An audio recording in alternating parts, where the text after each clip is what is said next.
Chair of the Holyoke City Council's Finance Subcommittee. To my immediate left is Councilor Leahy. To my immediate right, Councilor Tallman, followed by Councilor Bartley, all members of the committee. We also have our mayor, Terrence Murphy, and a number of guests, both in person and via Zoom. This is a hybrid meeting being recorded live. We have Zoom people who will be attending, and certainly people who are in person. And I believe that's all the announcements I have to make, I hope. Make a motion to take item number 1 off the table. Motion made second to take item number 1 off the table. It's a petition from a Sergiuno Solanzo for an ice cream push cart location. The petitioner is not present. Our administrative assistant told me he has both made contact via email and via telephone, and there's confusion on the other end as to why this is on the agenda. So without anybody here to explain, acting on behalf of the petitioner, the chair would suggest that we just keep it on the table and try to get someone here for our next future meeting. Make a motion to keep it on the table. Motion made second to the table. All those in favor? Aye. Any opposed? So moved. We do have in person our library director, Maria Pagan, for item number 2. Motion to take item 2 off the table for discussion. Motion made second to take item number 2 off the table for discussion. All those in favor? Aye. Any opposed? So moved. This is a request for a transfer. The transfer is from reference librarian, $90,487, from reference library assistant evening, $74,496. The total transfer request is $164,983. Various accounts: $38,610 into the collection development librarian, archivist $38,380, library assistant $20,789, library director $242, cataloger $139, longevity $150, reference library assistant $29,674, children's librarian $35,064, custodian $1,740, assistant library director $195, totaling that transfer amount of $164,983. It's been taken off the table for discussion. Maria, welcome. Would you like to give us the overview of why you're making this request in a transfer, including why it's coming from these 2 items and why you don't need the money for them and how you're transferring it for the purpose? Thank you for having me tonight here. You just got to push the button, Maria. I did. All right. Maybe just pull it. There you go. Should I put it this way? Yeah. Yeah, just so people at home. Hello? Yeah, perfect. Okay, now, thank you. Okay, I used to have 5 reference librarian positions, and 3 of them did more than just reference. So with the new ordinance, we also were able to have the collection development person. So one of the reference librarian, 75% of the time was in collection development, and 25% was in reference and sometimes covering the front desk and children, doing some other stuff. So when I asked for the positions in the request in the appropriation, they were not put into those categories because they were not there in the old form that we used. So by the time I was able to request it, you already had the old form and not the new form that indicated that I needed some of that money to be, instead of the reference, to be in the collection development, instead of the reference to be into the archivist, and also in other various positions because they were not funded. They were put in the wrong location because of the old form. So now we have the right people in the right positions, doing 90 to 95% of the job according to the title. The other 5 or 10% is spent covering the front desk, children's room, the reference room, but now the main focus of their work is now in the right categories. So I just moved the money from the reference, which one of the reference librarian was also doing collection development, So now it's in the right appropriation, collection development. The same with the archivist and everybody else. Since now there's no distinction between the evening people and the daytime people, the reference library assistant evening is going to be the same as the daytime. So in order to make it easy in payroll, and instead of having two different objects number for one person, that way they'll be in just one object number. And it'll make it easier for payroll. So that's why the moving of those monies around like that. Are any of these positions new? Meaning that, I don't mean you're changing people around, but they're all existing positions within the ordinance, within the schedules? No new, yes. Okay. The only new people are because the people that were in those positions, they left during the COVID and because of the salary they were getting. So those are just being replaced, but there's no new addition of the 21 or 22 staff members. Okay. There's no new positions. Councilor Leahy? Yeah, thank you. Thank you for the work that you do. Is the public library, is it open full-time now? Starting next Tuesday, we'll go back to 8:30 to 8:30 Monday to Thursday and until 4 on Fridays and Saturdays. I'm sorry, 8:30 to 4 on Fridays and Saturdays? Yeah. And what are the two shifts, like 8 to 3 or 8 to 4? We have the 8:30 to 4 and then the 4 to 8:30. Okay. And what exactly is a collection development librarian? The collection development person is the one that goes and inventories our collection. They place also, one of the person that left was the acquisition. They would do the orders of the library item. So now the collection development inventories the collection, make sure that it's up to date. Anything that is being requested by the public, anything that has to be replaced because it's superseded or we lost the item, she's in charge of making the collection always be up to date. Okay. And so this is basically just kind of cleaning up. It's kind of like housekeeping, just trying to change the codes to make it easy for everyone. Okay. All right. That's enough for me. Thank you so much.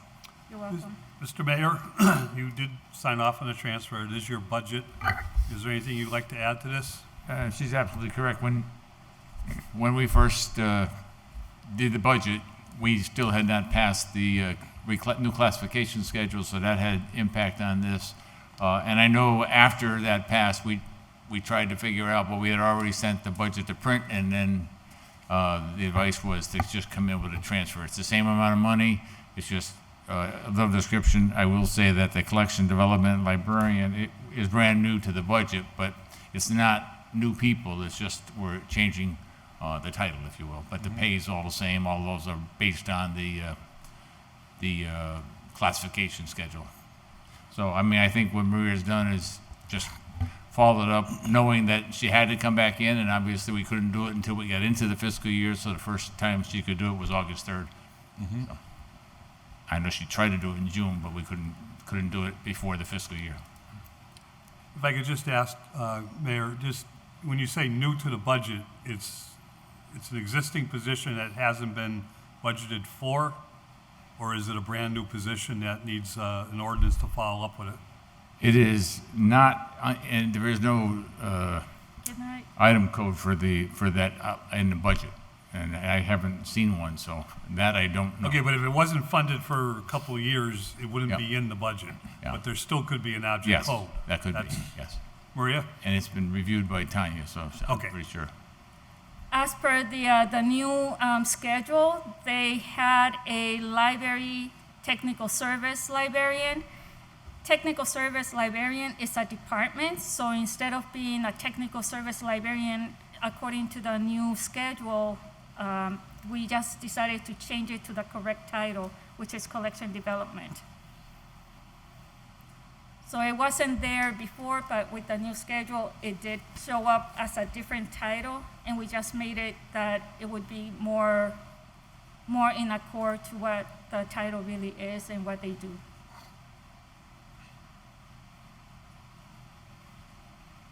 Any other questions? Counselor Tomlin. Yeah, thank you, Mr. Chairman. Maria, so you're stating that the reference librarian assistant is day and evening, so you're taking out the evening one? Because they do Well, no, both. the person will still be working evening, but But it's just- the same rate as the daytime. So Okay. instead of having two separate different- objects, now it's only one object, and it doesn't matter if she's working from 4 to 5 during the daytime and 5 to 8:30 the evening hours. It's still going to be on the same object number instead of having two like we used to.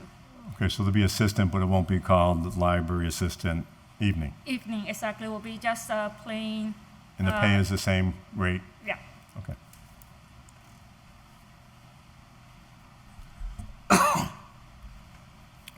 Motion to recommend adoption. Second. Motion made and second that we recommend adoption of the transfer to the full city council. If there's no further discussion, all those in favor? Aye. Any opposed? So moved. Motion to take number 3 off the nothing. table. Second. Second. Thank you, everybody. Thank you. Have a good night. Stay Thanks, safe. Maria. You too. Motion made and second to take item number 3 off the table. All those in favor? Aye. Aye. Any opposed? So moved. Introduced by Mayor Councilor Murphy, ordered that the Finance Committee meet with representatives from Wally Computer Associates to review both the costs and impacts on the computer services provided to the city.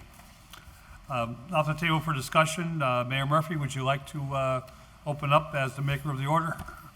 Certainly, Mr. Chairman. I know we have people from Wally here. I know when I first got selected, I was asked to try to get Wally to come before the Finance Committee to talk about what they've done, what the costs are, any suggestions they have in terms of approving our service, reducing, either getting more service for the money or amending the contract. So I filed this to give them a chance for the committee to meet with them, to hear what they do provide, what the satisfaction level is, and then I know there's some considerations coming up in the near future in terms of other potential software needs and things along that line. So I know, I believe Mike Naftal is here. I don't know if anyone else is here from Wally, but I know Mike is. A quick question and a couple questions from the committee, and then we'll go right to them. What department do we have the line item under these days? Do you know? That's, It's Mr. Mayor, I may be able to answer that for you. go ahead, Mike. I believe that the amounts are spread out over between the police department, fire departments, and city. I believe originally they were all under the city, and we were asked to split the invoices between the three, so that was my understanding.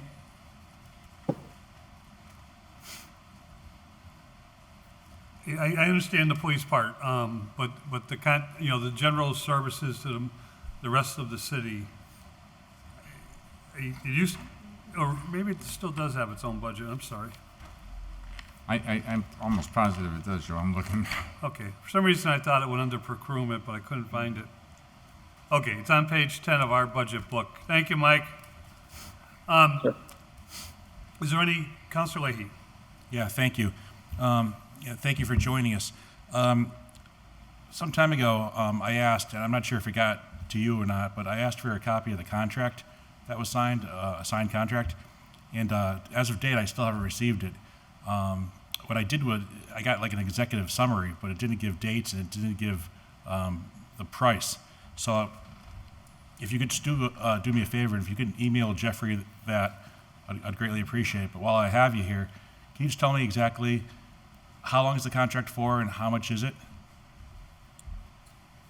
Sure. So the contract itself is a month-to-month contract. It's not a yearly. It's not anything along those lines. When we first started out with the services, Mr. Wally kind of felt as though tying customers into yearly contracts and so forth wasn't necessarily fair, and it allowed us to work hard every day to maintain that. So it is a month-to-month contract.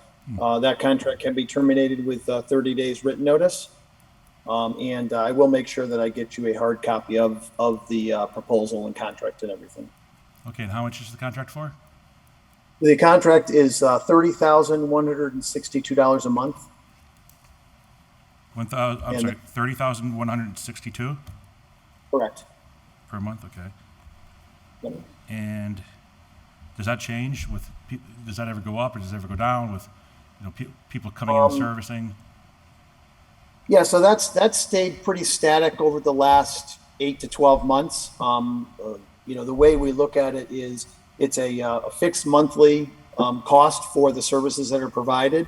The only time that it would change, whether it went up or down, would be if the city council and the mayor and so forth approved either additions or changes to it. So that number stayed pretty static over the last 8 to 12 months. So I'm just guessing that by my calculator here, it's about $361,000. Yep.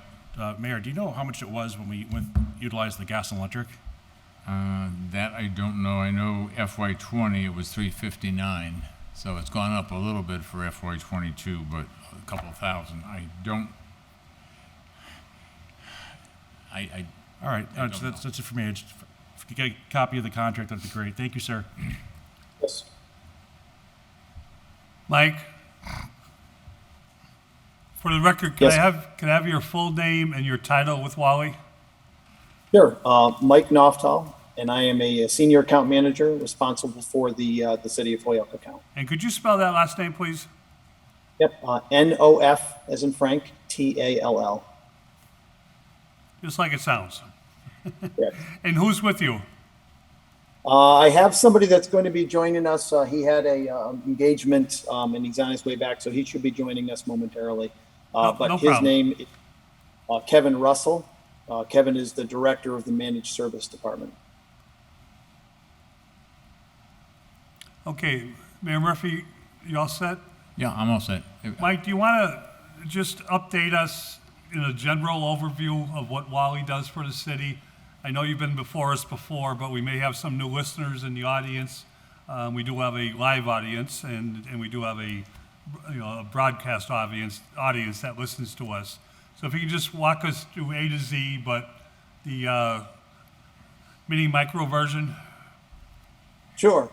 Yeah, and I appreciate the opportunity to get back in front of you because, as you mentioned, there are new folks, and our hope today is that we can share with you what we're doing and make sure that the folks are comfortable with what we're providing and answer any questions for that.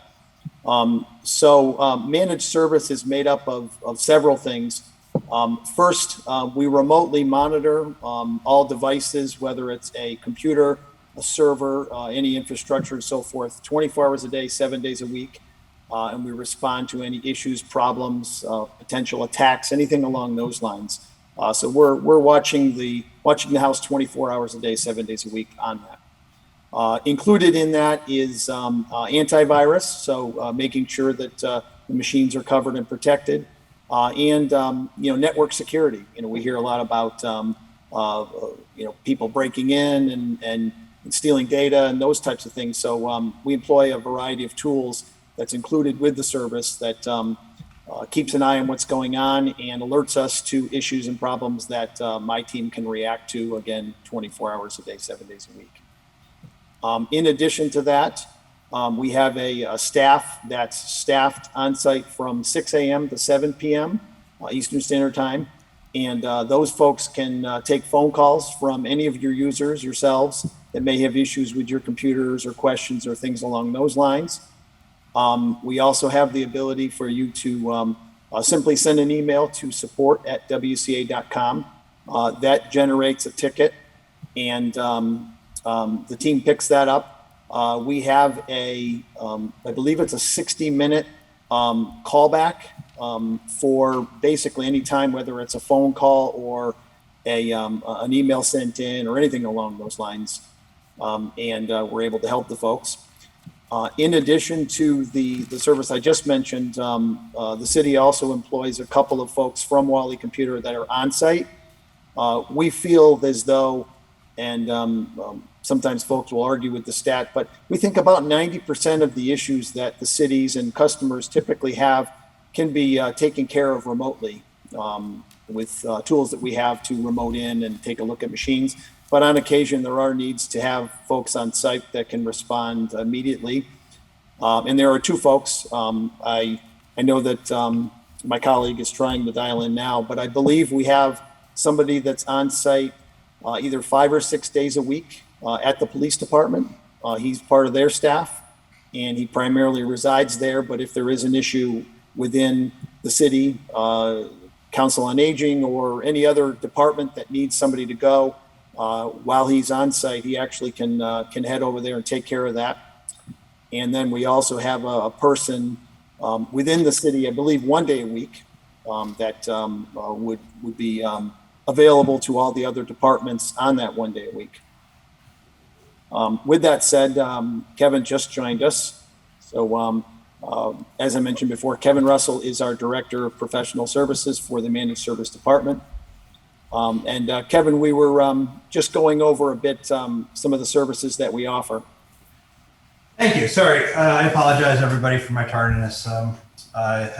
Soccer practice, I'm running late. So thanks, Mike. Yes, Kevin Russell, Director of Managed Services. I know I've presented to you, several of you in the past.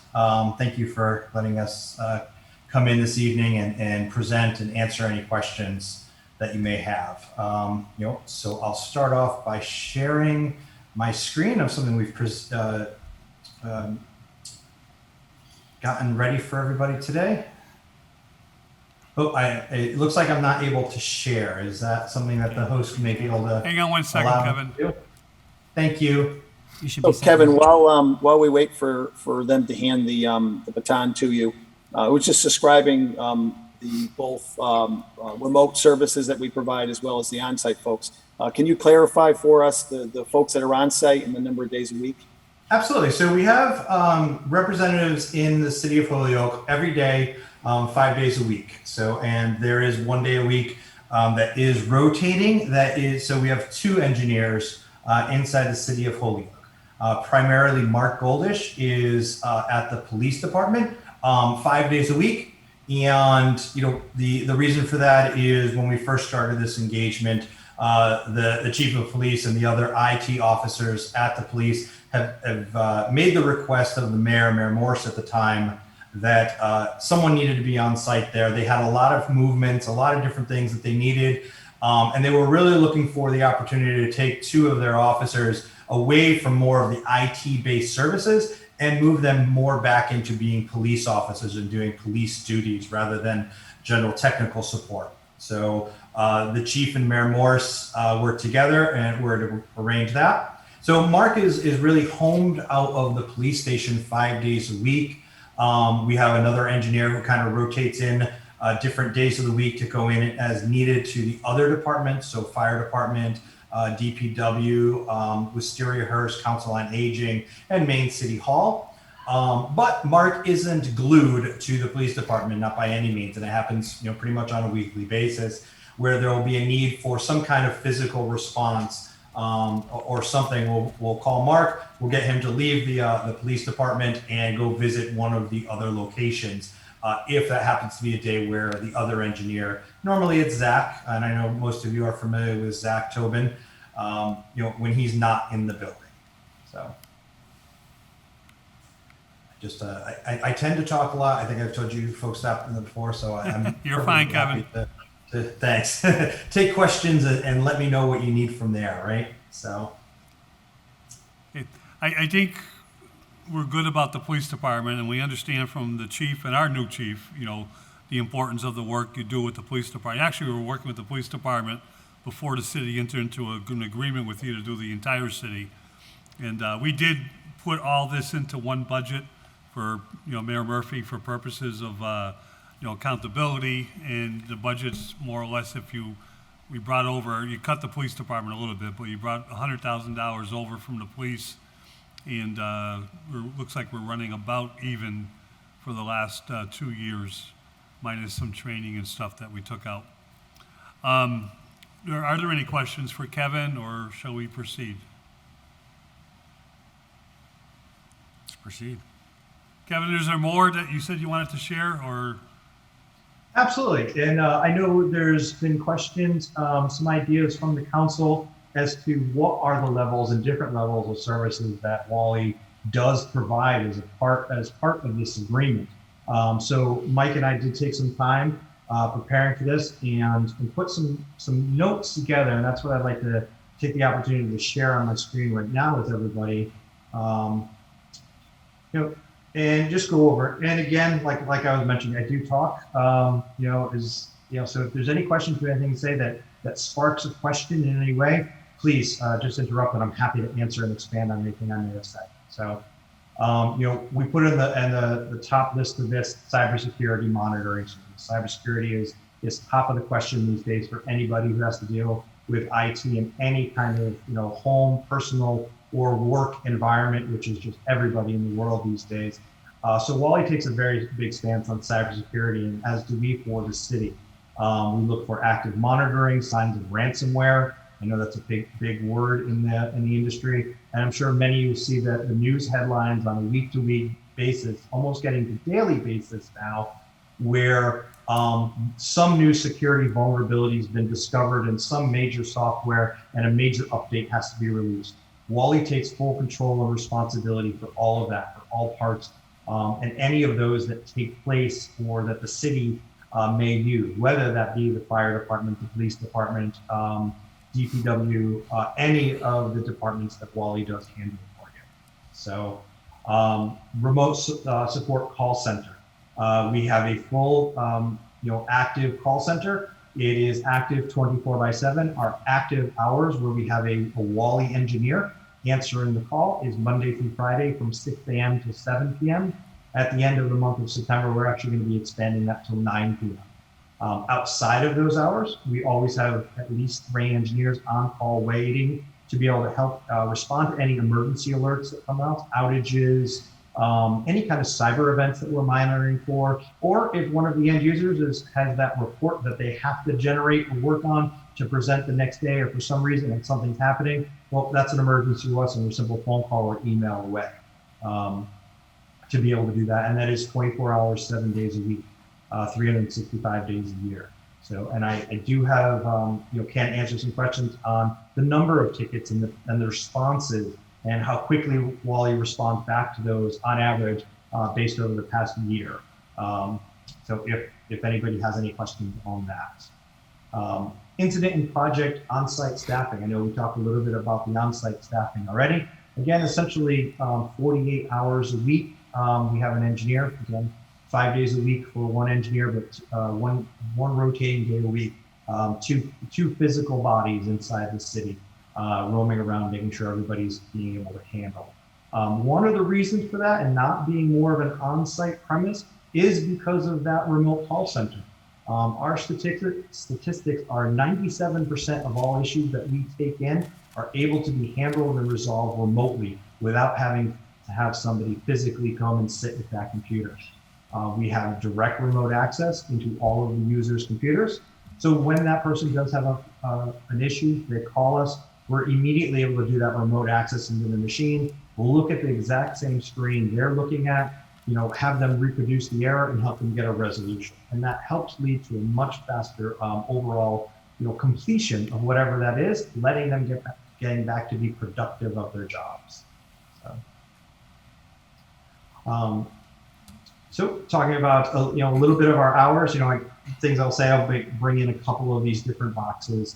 So going a little bit down the individual services, engineering service we touched on, our live support desk, Monday through Friday, 6 a.m. to 7 p.m. Again, we're looking to expand those by the end of the month till 9 p.m.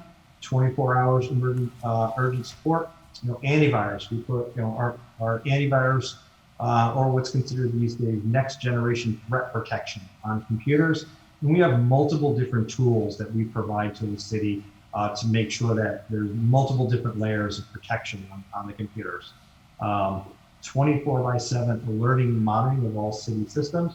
So the firewalls, the switches, the wireless, servers, anything that's out there in the city that's being used by any of the staff for any purposes, Wally is monitoring that 24/7 and has monitoring and alerting set up. So if something happens at 3 o'clock in the morning on a Saturday, a Wally engineer is getting that alert and getting out of bed and making sure they're responding back to that. Inventory and asset management tracker. So we keep track of what does the city have, what do they own when it comes down to individual laptops, the licenses for those machines and on the server. What does the city own? When do they renew? When do they expire? Do they need to be renewed? How often? And those kind of things, as well as the tracking of them. Who has the individual computers that the city owns and who's using them? How old are they? I know that's a big question that we get a lot of questions on these days, and which I'm sure many of you are aware, there's a pretty big, worldwide shortage of electronics out in the world. I'm sure you've seen the pictures of car companies, that's shutting down. The computer industry is in the exact same situation as that, where we are trying. We're doing everything possible to get computers, and there's a number of computers that are currently on order for the city to replace some older hardware. And we're Mike Knoftel is checking on those weekly to get an update and try and do things to try and get a hold of those machines for you. So CEIL, VCIO services, the V stands for virtual in this case. That's a lot of what I do for the city. I work to look at what needs to be replaced, what needs to be upgraded, what's the future of technology and the plan for the city overall. Do we need to move to cloud? Do we need to upgrade certain things? Are there other advantages? And those are the things that I speak and talk to the mayor, Mike, and I on a regular basis. In the past, I would have weekly meetings with Mike Bloomberg, and those are the kind of things we would discuss, orchestrate, bring to the Mayor Morris at the time. And those are the things that we're still doing, today with Mayor Murphy, and looking to bring in that chief of staff role and however Mayor Murphy may do that. So. That rolls right into that future project planning. Whatever we talk about with the mayor and present and talk about, and that's a lot of what's going on right now, especially with some of the CARES Act funding, is what is the best way to use that? How can the city best take advantage of this really once in a lifetime opportunity due to the COVID-19 funding that's being given to the city? And how can the city use that? It's meant to be used towards work from home initiatives and proofing the city to be secure and prepared when something like this may happen again. And those are the things that we're working with the mayor to look at and talk to now. As I touched on a little bit before, software license management, saying what does the city own? How do they use it? Do they need that many? With our first couple of years within the city, that's a lot of what we had done is looked at the whole of what is the city purchasing for licensing. And we found quite a few things that you didn't need that many. And we were able to reduce and save those spending. I think that as you heard, the budget is coming in fairly even, on a lot of those systems. Software update management is the last one that goes into that same thing. Yes, and I did skip to the second one, incident tracking and management systems. We provide a full tracking system of all tickets, management, where are those going, looking for trends, all of those kind of things for the city of what are we seeing on a regular basis? Are there things to be looking at? Is the same person having the same problem over and over again? And do we need to look at getting them a new machine, getting them a new piece of software, or whatever made that reoccurring issue? So I know I just said a great deal, and I'm sure there's plenty of questions at this point. So I'm happy to leave this up, and I'm happy to open the floor to any questions there may be. Thank you, Kevin. Councilor Bartley. Yeah, Kevin, or Mike, who handles the city's website? Who designs it? Who adds content? Who does all that stuff? If you give me a second to think of the name, I can come up with that. It's not somebody that works through Wally. Wally doesn't, I know it does sound IT related, but it's not something that Wally handles as a whole. Is website management. I know the website was recently redone a little over a year ago now, and it was Mayor Morris and Mike Bloomberg who went out and found that resource and that third-party company that came in and did the website development. So they handle that and the hosting. And please forgive me that the name is just escaping me right now who that is, but I can most certainly find that out for you.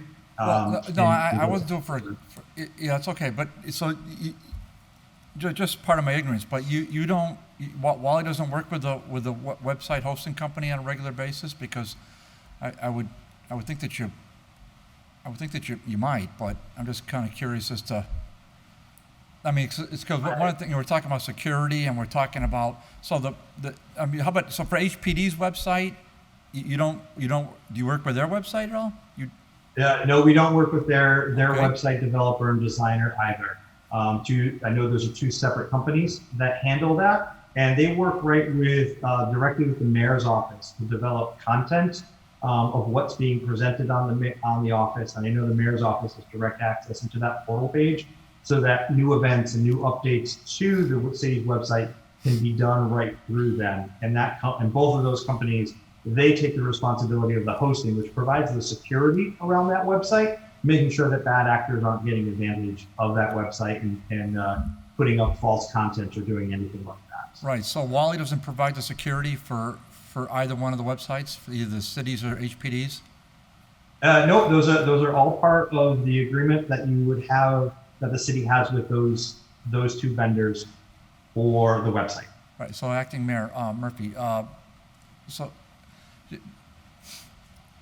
in terms of expenses and budget for technology and et cetera, so I appreciate all you do, obviously, I told you 50 times, but it's, there's one area where I don't have a great handle on is cost and security for the, I mean, it's great, you know, Wally's kind of, it sounds like they're providing hands-on technical assistance for the city's employees and backing up security and all that, but which is great. I mean, especially important for HPD and HFD as we know, and maybe other departments too. But I mean, certainly we will want to hear something similar for our own HPD's website and the City of Holyoke's website. And I've generally heard pretty good things about the new version of of our website. I think the other one was not that great, and this one seems to be an improvement. Yep. And but I would certainly be curious as to getting more details about that, and then also where we can find them, you know, readily in our budget books too. So those would be some helpful.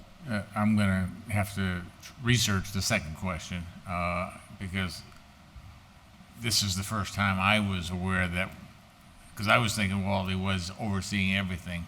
I will say that Jeffrey has assisted us with, since Andres left the mayor's office, Andres had upgraded the website for the city, and then Jeffrey has been assisting us. I was trying to make it more formal, but I couldn't legally do that. So, but he's been assisting us, and I just think in terms of whoever becomes the new mayor should have that opportunity. So I haven't replaced him. As far as security, Mike and Kevin, I'll probably be talking to you guys and see if you can give me more information on that. I do know that Wally has, there are some things that are going to be proposed to enhance our security and other things, which, if I'm not mistaken, the proposal I think was coming in relatively shortly. Kevin, Mike. Yeah, Okay. we should have a proposal very, very soon. We were close to finishing it up, and then there were a few things that we thought we wanted to add in light of the conversations we've had with the emergency management department, you know, and their concern for, you know, above and beyond just replacing equipment. You know, what else could we do better? You know, how does that play in with emergency management, things along those lines? So we decided to take a step back and to see if there was anything else that needed to be addressed or added in and considered. Well, Councilor Burt, I need to find out. I don't have an answer for you on. I have not seen anything that I've signed that tells me anything else Right. about someone else securing our website. And then I'd be curious as to why we have two different vendors. We have a vendor for the city and a vendor for HPD. I'd be curious as to why we have. I'll check that out as well.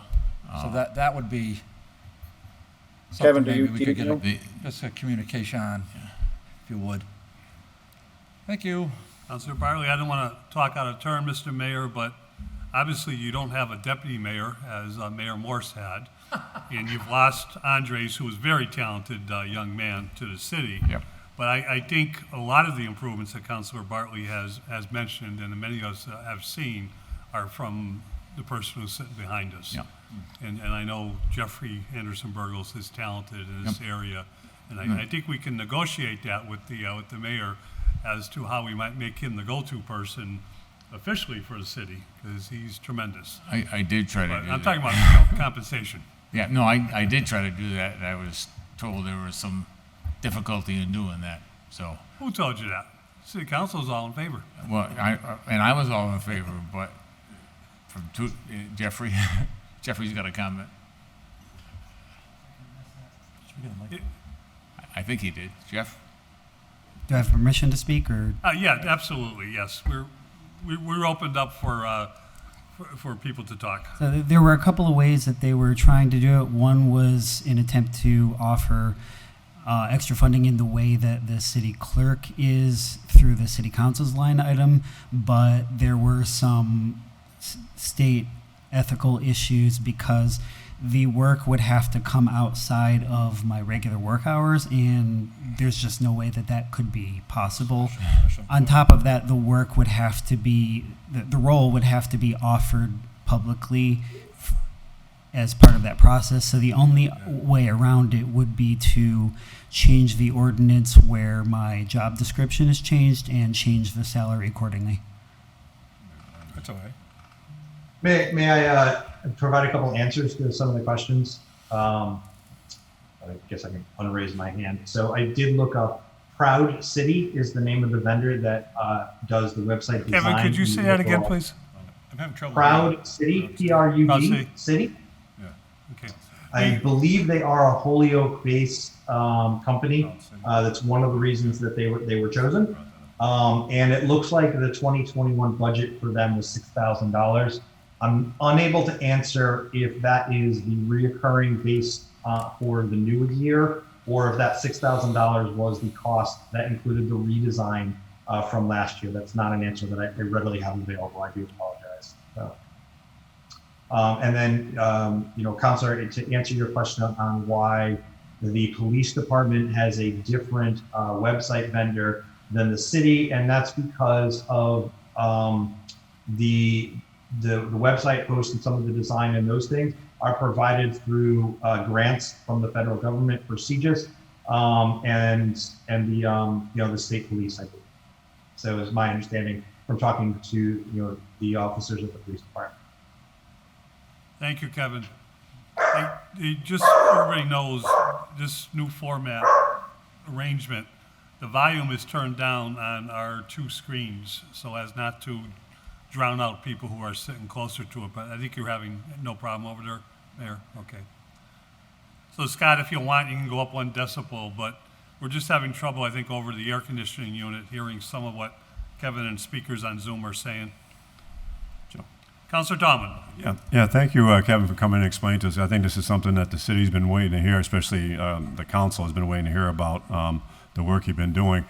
Can you go over a little bit about, and we've heard it, you talked about ransomware with companies, with departments, with city agencies, and how you handle that? I mean, how you said you were responsible for that if something happens, if we get shut down, if there was some kind of a payment that needs to be made. Was Wally totally responsible for that? Sure, happy to answer some questions on that. The first thing that I can say is there is no silver bullet or magic button or software out there that'll prevent anybody from not getting ransomware.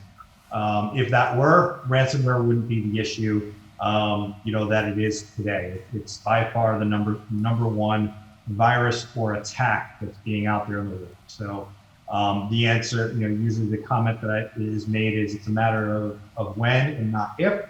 But Wally really does step back and look at that and say, how can we monitor and help prevent that as much as possible? So the first layer of protection is we have software on all computers that monitors for signs of ransomware and attacks. And if something is discovered that may be a sign of ransomware, as well as other layers of bad actors and malicious software or attempt on a computer, it shuts down that computer and no access is allowed from that computer either to the internet, in or out, so that bad actor can't get back to that computer, or to the network so that ransomware cannot spread. Because that's really how ransomware takes a hold of a company. It gets on one computer and then it silently goes and attacks and spreads like a virus to the rest of the computers as much as it can.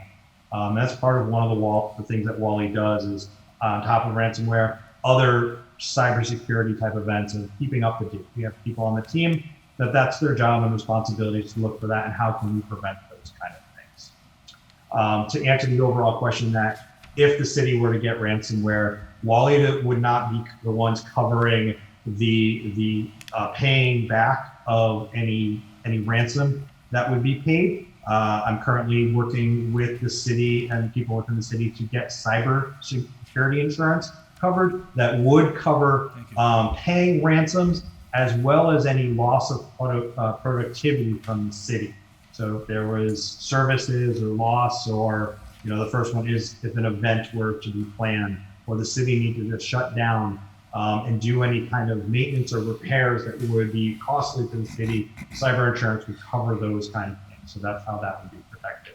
But where Wally does step in with that in our services, and as we have done in the past with the police department, because they have suffered a ransomware attack in the past, is Wally provides the service team, multiple layers of engineers to come in, do restores, do recoveries, get the city back up and functioning and recovering with the hope and the best attempt to not have to pay that ransom.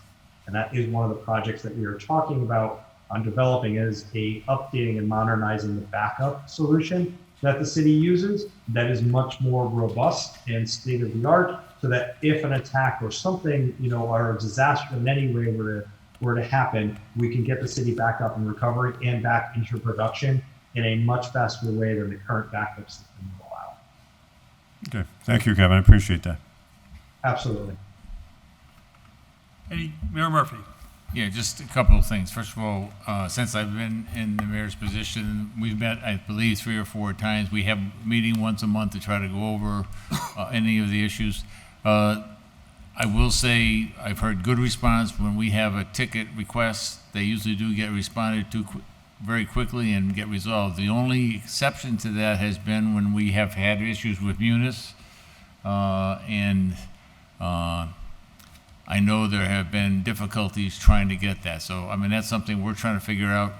Do we need to upgrade our Munis account or other things? So I know Lori in purchasing, with all the things she does, she's had quite a few cases where she's had to send a ticket to Wally in relation to Munis, and we've had difficulty. I think one case, it was maybe 2 days before we got it resolved, Kevin, I think. It was not an hour, I know that. I know that. So, and yes, unfortunately, I believe it was a lot longer. And Mayor Murphy just helped clarify to the rest of the council. It wasn't that Wally wasn't responding. It was getting a response back from the Munis support team, which unfortunately Wally is unable to control that. And it's not so much due to the level of payment or partnership that the city has with Munis. It seems that we're talking to other municipalities and other folks and clients of Wally's that use Munis. It seems to be a common denominator with their overall support that it's not getting the fastest response time. So yeah, but other than that, though, I've heard very good things. I know if the person was at the police station and there was an issue here that wasn't getting resolved from long distance, that person would come over from the police department and try to take care of it in person. So, overall, I think the response has been good. I appreciate the information they give, and if I call, they're answering. I know we just had an issue at the senior center, and they've worked. Was it you that went to the senior center, Kevin? No, it was actually Zach, and we had, to help work on some issues. And we have one of our other engineers that goes out and does what's called a wireless survey. Okay. It's part of what we're doing for CARES Act is to upgrade wireless throughout the city.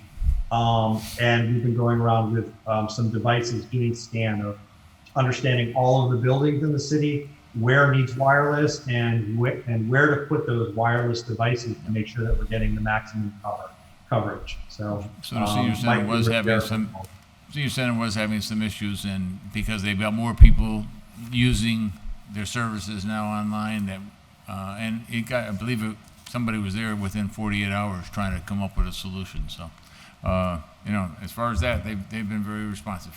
Thank you, Mr. Chairman. Thank you, Mayor Murphy. I think it's, from listening, it's safe to say that overall, Wally has responded to our departments and their needs, and certainly I think some good questions about cybersecurity have been answered, and the importance of managing software and forecasting upgrades to software and so on. And I think we've heard from, like, as I said earlier, 2 chiefs of police on the importance of what they do in terms of what the police department feels they could not handle internally if it wasn't for the services Wally provides.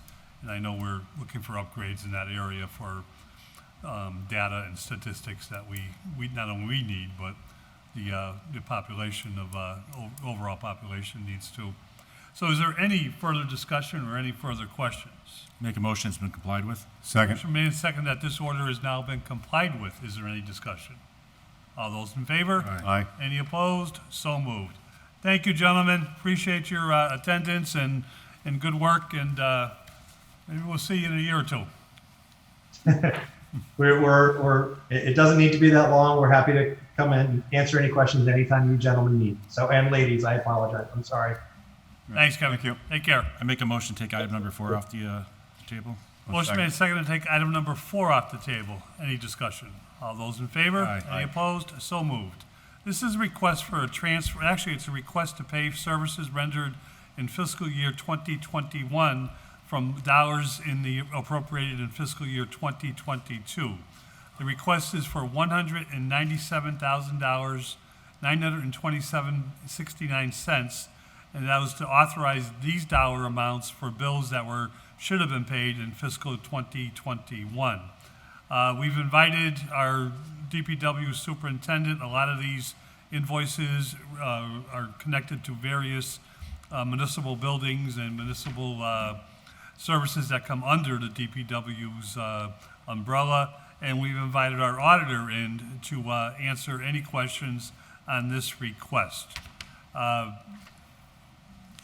Jeff, is Mike McManus and Tanya Dojic with us? Yes, they are both here. Okay, if we could get them into the parlor or out of the parlor into the living room, I guess is how we say it. They should both be able to talk. Okay. This is, as we're waiting for both our auditor and DPW superintendent, this is a lengthy list. I've looked at it a little bit, and I think there's 2 issues. But one, I'm not sure if we can do this in general terms or what the wishes of the committee would be, but I obviously, some of these are bills that are overdue, and we certainly want to the city to take care of vendors for bills that are legitimately, need to be paid. 2 is some questions as to, at the end of the year, it's not unusual for something that the money is in the budget, which I'm guessing, Tanya, the money was in the budget for last year for all of these bills, and the money just wasn't encumbered at the end of the year so as to pay maybe an invoice that comes in late or an invoice that was inadvertently not paid during the course of the year. But my general question to begin with is, the money is coming from the same accounts, it looks like, repairs and maintenance in many different departments that would, again, be related to a municipal building. And is that going to cause a shortage? This is a fairly significant amount of money, a shortage in any of these accounts for the end of this fiscal year. Tanya, if you heard that question, could you or Mike perhaps answer that or give us a general overview of what's going on here? So I can start out if you allow me Mike to. McManus is our DPW superintendent. Welcome, Mike. Thanks. So at the end of every fiscal year, we've got a number of accounts that are running low, and we need to make a transfer into that account from some of our other accounts that have surpluses in order to pay the bills associated with the accounts where we're deficient on funds. And that's the bulk. That's what all of this is. It's like an end of year true up that we're trying to do to balance all of our budgets and pay the bills that we have using our existing budget. So with the bills, last year's bills having to be paid out of this fiscal year, I could never, it's really too early to predict exactly where we'll be at the end of the fiscal year. Sometimes we'll have money left over in, just say, the police station, and some years we'll be transferring money into the police station to pay for bills that we have there. This will put a crimp in our ability to work within our budget. We will be making a lot more transfers this year, I foresee, after last year's bills are paid out of this year's funds. But it's something that we're just going to have to deal with moving forward. And Mike, as I stated, we see this at the end of the year in various different departments. It's part of, I think, the changeover from one fiscal year to the next. But this is a significant amount of money. And can you explain why so much this year? So some of it has to do with snow. Not all of it was due to snow. Some of it is due to our landfill costs and recycling costs. But what we did was we were waiting towards the end of the fiscal year to find out where we would have money left over to make the transfers to pay the bills. And we submitted the transfer request too late for the fiscal year. It was past the deadline, so we couldn't use we couldn't make the transfers in last year's budget. That's why it's coming before you as using this year's dollars to pay last year's bills. But it's outside of the snow and some of the landfill costs and even some of the street lights, these kinds of transfers are common where we have deficits in certain budgets that we have to transfer money in. Thank you. Tanya, you're with us? I am. Can you hear me? Welcome. Tanya Dorchek, our city auditor, always welcome. Tanya, just in general, then maybe your overview. General question is the $197,000 plus $198,000. Is that going to come into that free cash number you haven't told us yet this year? Actually, it will add to it if we do not pay those invoices out of the fiscal year 2021 budget. Okay, and so that means we're going to have free cash this year. I don't think I said that actually, but Well, if you're adding to free cash, that says we're having free cash. Or we'll do we have to lose this discuss money? that when I have more knowledge. All right, I'll stop there. I know it's a little too early to ask you free cash questions. I can already see the good look of the mayor in front of me, which I'm afraid of.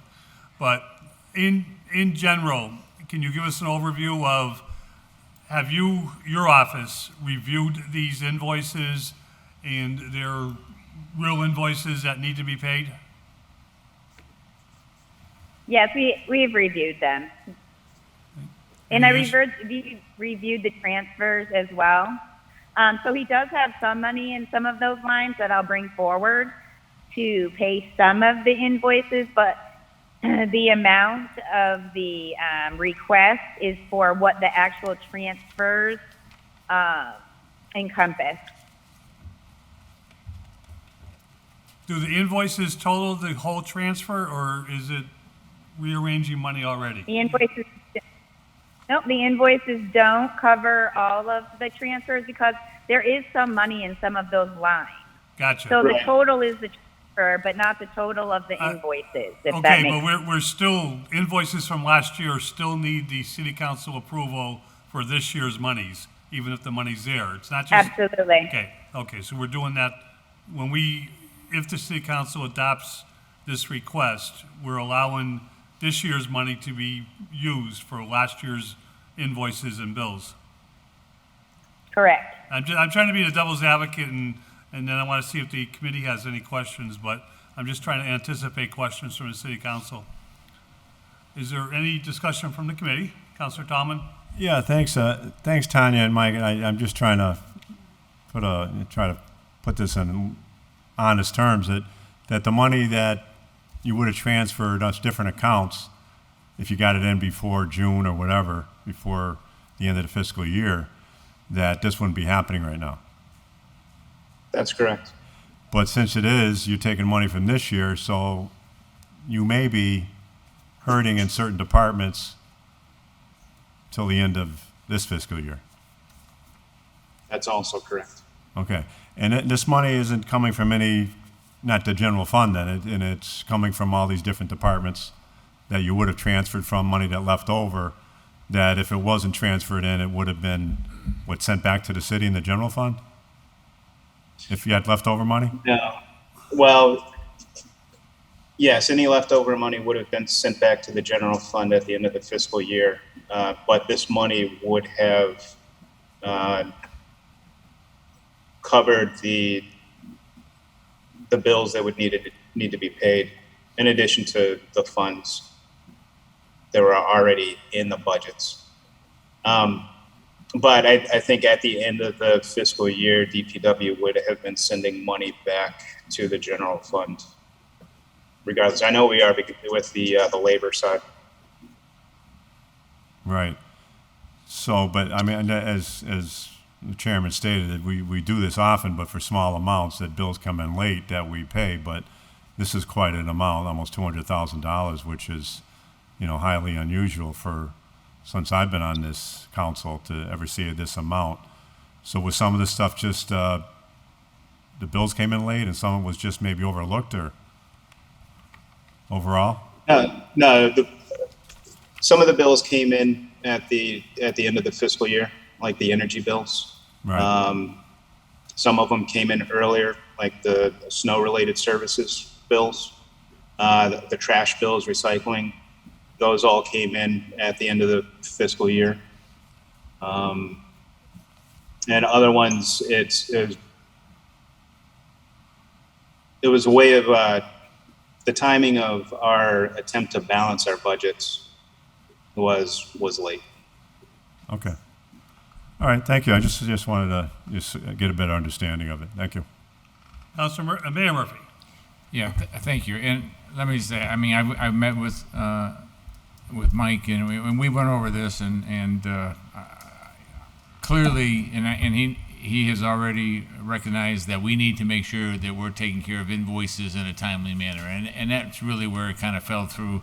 A significant portion of this were invoices, and that's one of the reasons I was a little concerned, because there were invoices from January and February that still had not been paid. So, I mean, we've gone over it. I think superintendent has recognized that he's got to work out a process of paying invoices from now on in a timely manner, so that, a number of these were Holyoke businesses. They didn't complain, but they were waiting 4 or 5 months to get a payment. So I think clearing this up, obviously it could put some burden on fiscal 22. Hopefully that we'll have some free cash, although I'm not going to say what.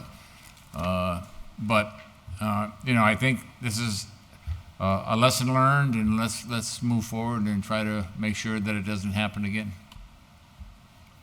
Any further discussion? Councilor Bartley?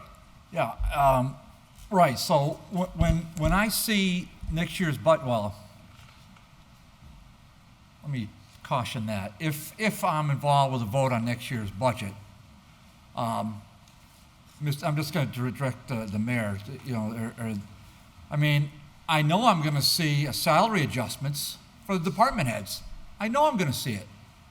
And I know we're going to vote to approve it.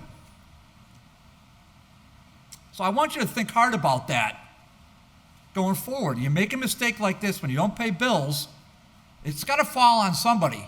And it's got to fall on the department head. But I know I'm going to see a salary raise. I know it's not going to go south. I mean, these are hard comments I hope the acting mayor is having behind doors with department heads that do this. But I'm going to say it out loud here because we, the taxpayers, constantly give the raises to department heads nowadays. So I hope, maybe somebody will take a cool drink of water when they do their budget, and they'll say, you know what, maybe I can live with the salary that I had, Mr. Acting Mayor. I doubt it, but I hope they think about it, because I'm going to remember this come next year. If I can just, Councilor Murphy? yeah, not that I'll be controlling salary, but I've taken this very seriously. I've made sure, and I'm very confident the superintendent has taken this very seriously. This is something for every department. We just can't let these kind of things happen. And I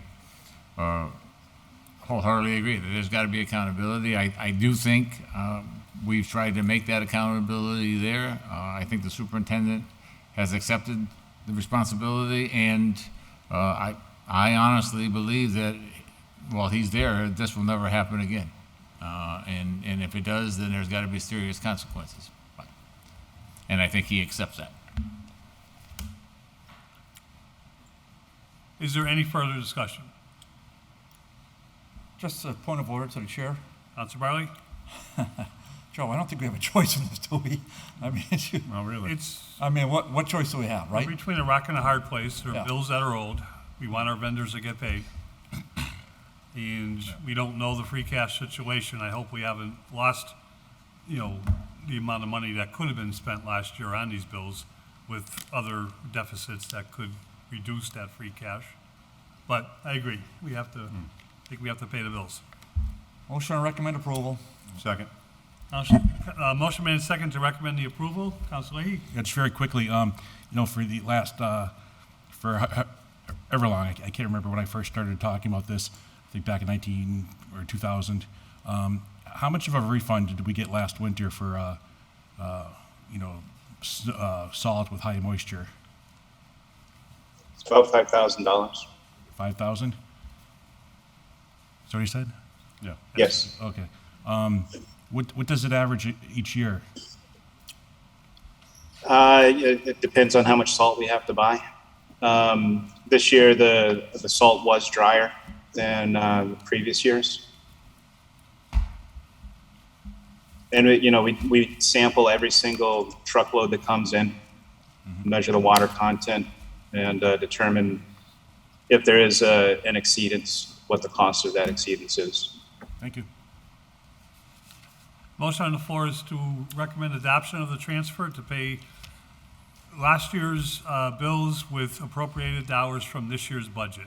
On that motion, all those in favor? Aye. Aye. Any opposed? So moved. Motion to take item number 5 off the table? Second. Motion made and second to take item number 5 off the table. On that motion, all those in favor? Aye. Aye. Any opposed? So moved. This is a settlement agreement by the City of Holyoke and the Holyoke Professional Supervisors Association.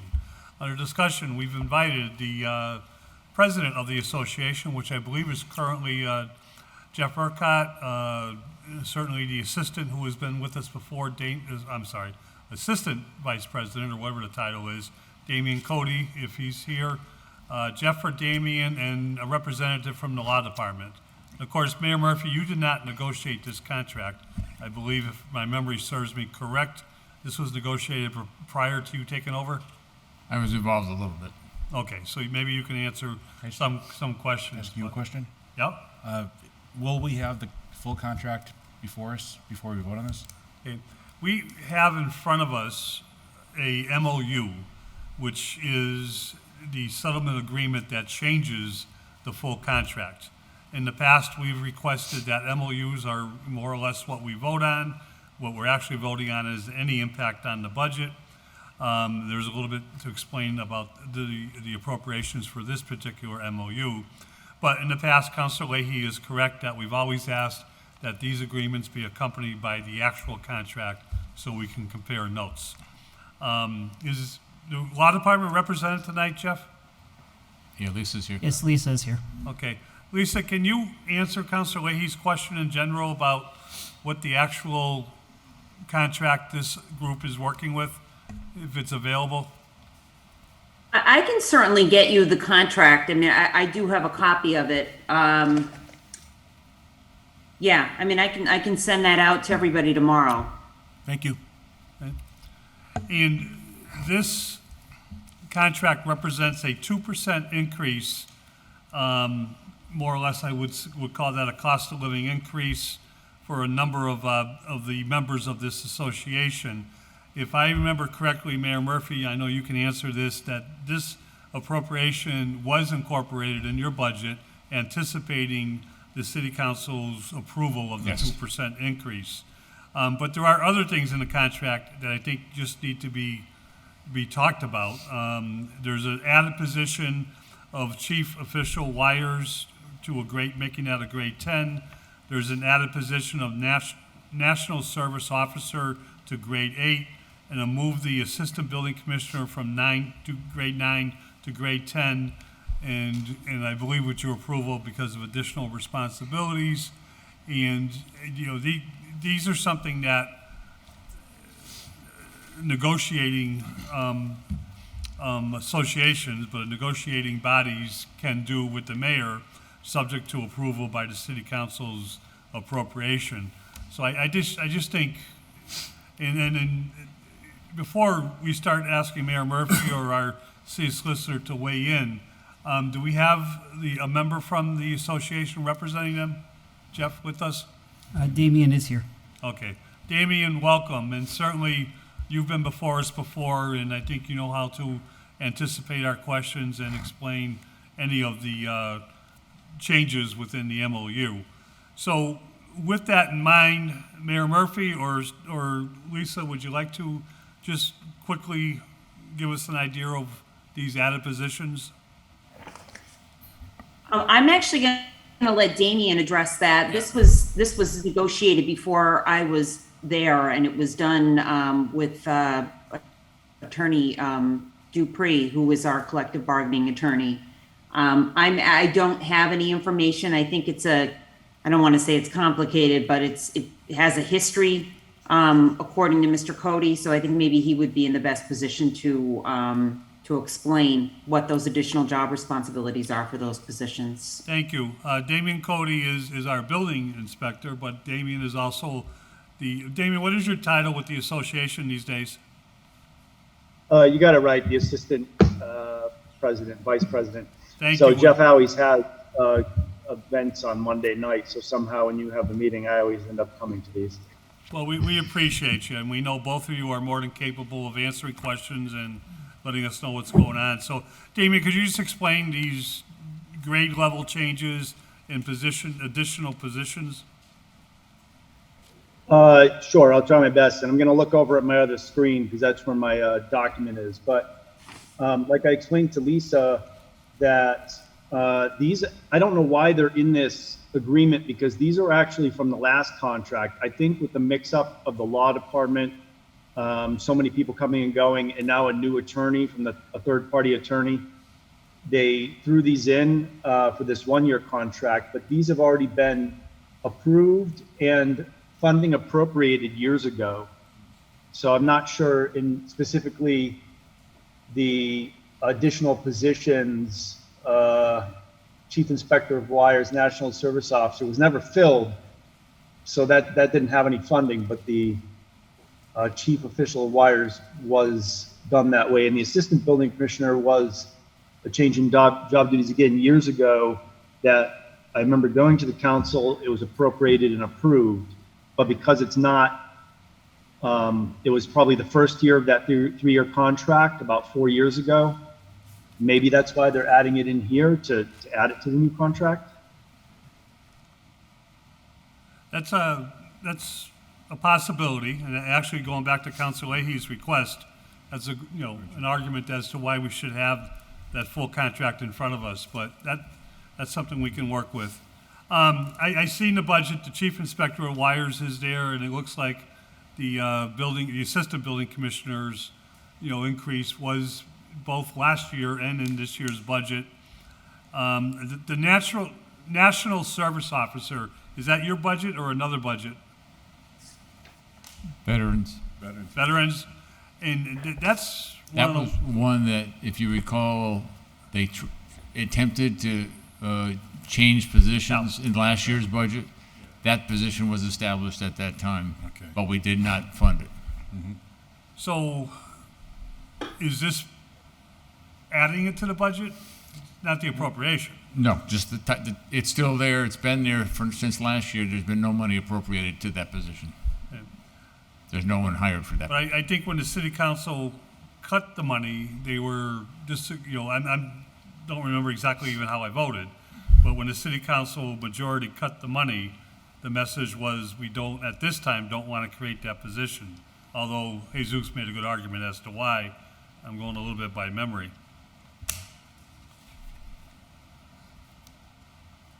Damien, do you remember that one?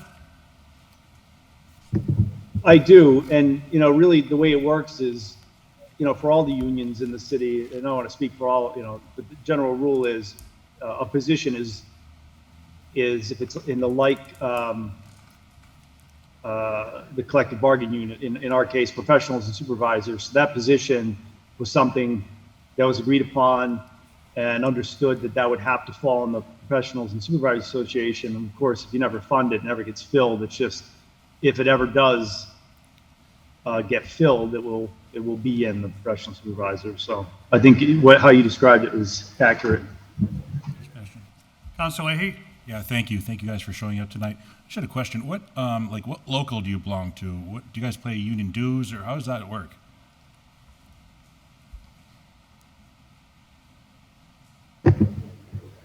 We do not have a umbrella organization over us. We're an independent collective bargaining unit. Do you guys pay dues? We voted to pay dues, but we haven't set that up. We haven't had a need. People have written checks individually instead, but I'm not sure what that matters. Well, it matters because I have the questions. So where does that money go to? Well, I don't know if you're trying to sue us or something, making me nervous with you asking if we got money or not money. I'm not sure what the relevancy is. So where does that money go to? Is there an account set up somewhere? I'd have to get back to you on it. I don't know. I'm not the treasurer of the union. Who's that? Back when it was Curtis, and he's left East Hampton, and so I'd have to check to see who took that roll up, if anybody. Okay, thank you. Tanya, while we're waiting for any more questions, are you still with us? I am. The 2% increase, looks like it's a COLA increase. We talked about this during the budget hearings, is for each of the positions that are getting a 2% increase, that money is in the budget, and would you have a total on the amount of money? Yes, it's in the budget, and the total additional dollars is $28,355 without the veteran services position. And that is not funded in the budget from what I'm looking at, correct? Correct. If it was in there, it would have been $37,267. It's zeroed out. Yep. Thank you. Is there any questions You're welcome. for the mayor? Councilor Bartley. Yeah, just through the chair to the acting solicitor. Lisa, I think I may, at a recent finance meeting, ask you to sort of give us an opinion as to what this entity is. Did I? Did you I don't recall? think so. Maybe Jenna, who's no longer with us, but I certainly can do that. I do have some paperwork that I've been provided by the union. And my understanding is, and I don't know which city council has been provided with that paperwork, but they have been recognized as a valid union, and I can, again, when I send out the professional supervisor contract tomorrow, I can include that paperwork as well. Oh, thank you. I can give a little history if anybody wants to listen. It originally was created as an association to be a voice of department heads who were not part of any collective bargaining unit. That I believe goes way back, perhaps even to either Mayor Dunn or maybe Mayor Hamilton in those years. I forget the first year that they acted as a collective bargaining with the city.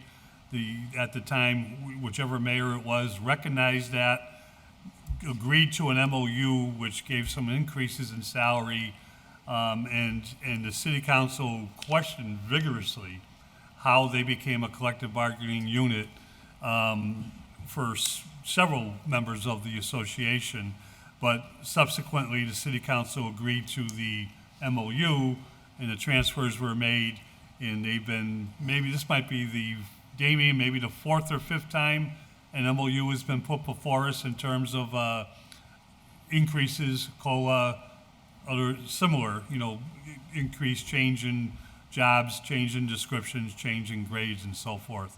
So that's just historically, I always questioned how they became collective bargaining without the city council at least weighing in, but that's the history. Councilor Bartley. I appreciate the history, and it's helpful, but I just, let me ask this, and again, this might be another point of order for the chair, but if you can answer it, fine. But the department heads, to best of my knowledge, act at the pleasure, or serve at the pleasure of the mayor.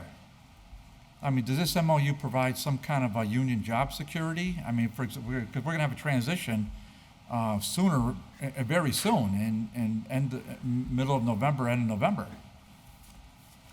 I mean, can the chair address that, or is that just a little bit behind the scope? That's beyond my scope. Beyond the scope. All right. The only thing we've ever voted on was when collective bargaining means that they negotiated salary increases as a group. So it wasn't Mayor Murphy, the first time, or the second or third. Councilor Bartley. Just again, through the chair to the acting solicitor, is that something you can address? Well, it is. I can't address it probably as accurately as you would like tonight, because there's so many people that are in various different roles, and, some of them, may be appointed by the mayor, some of them may not be.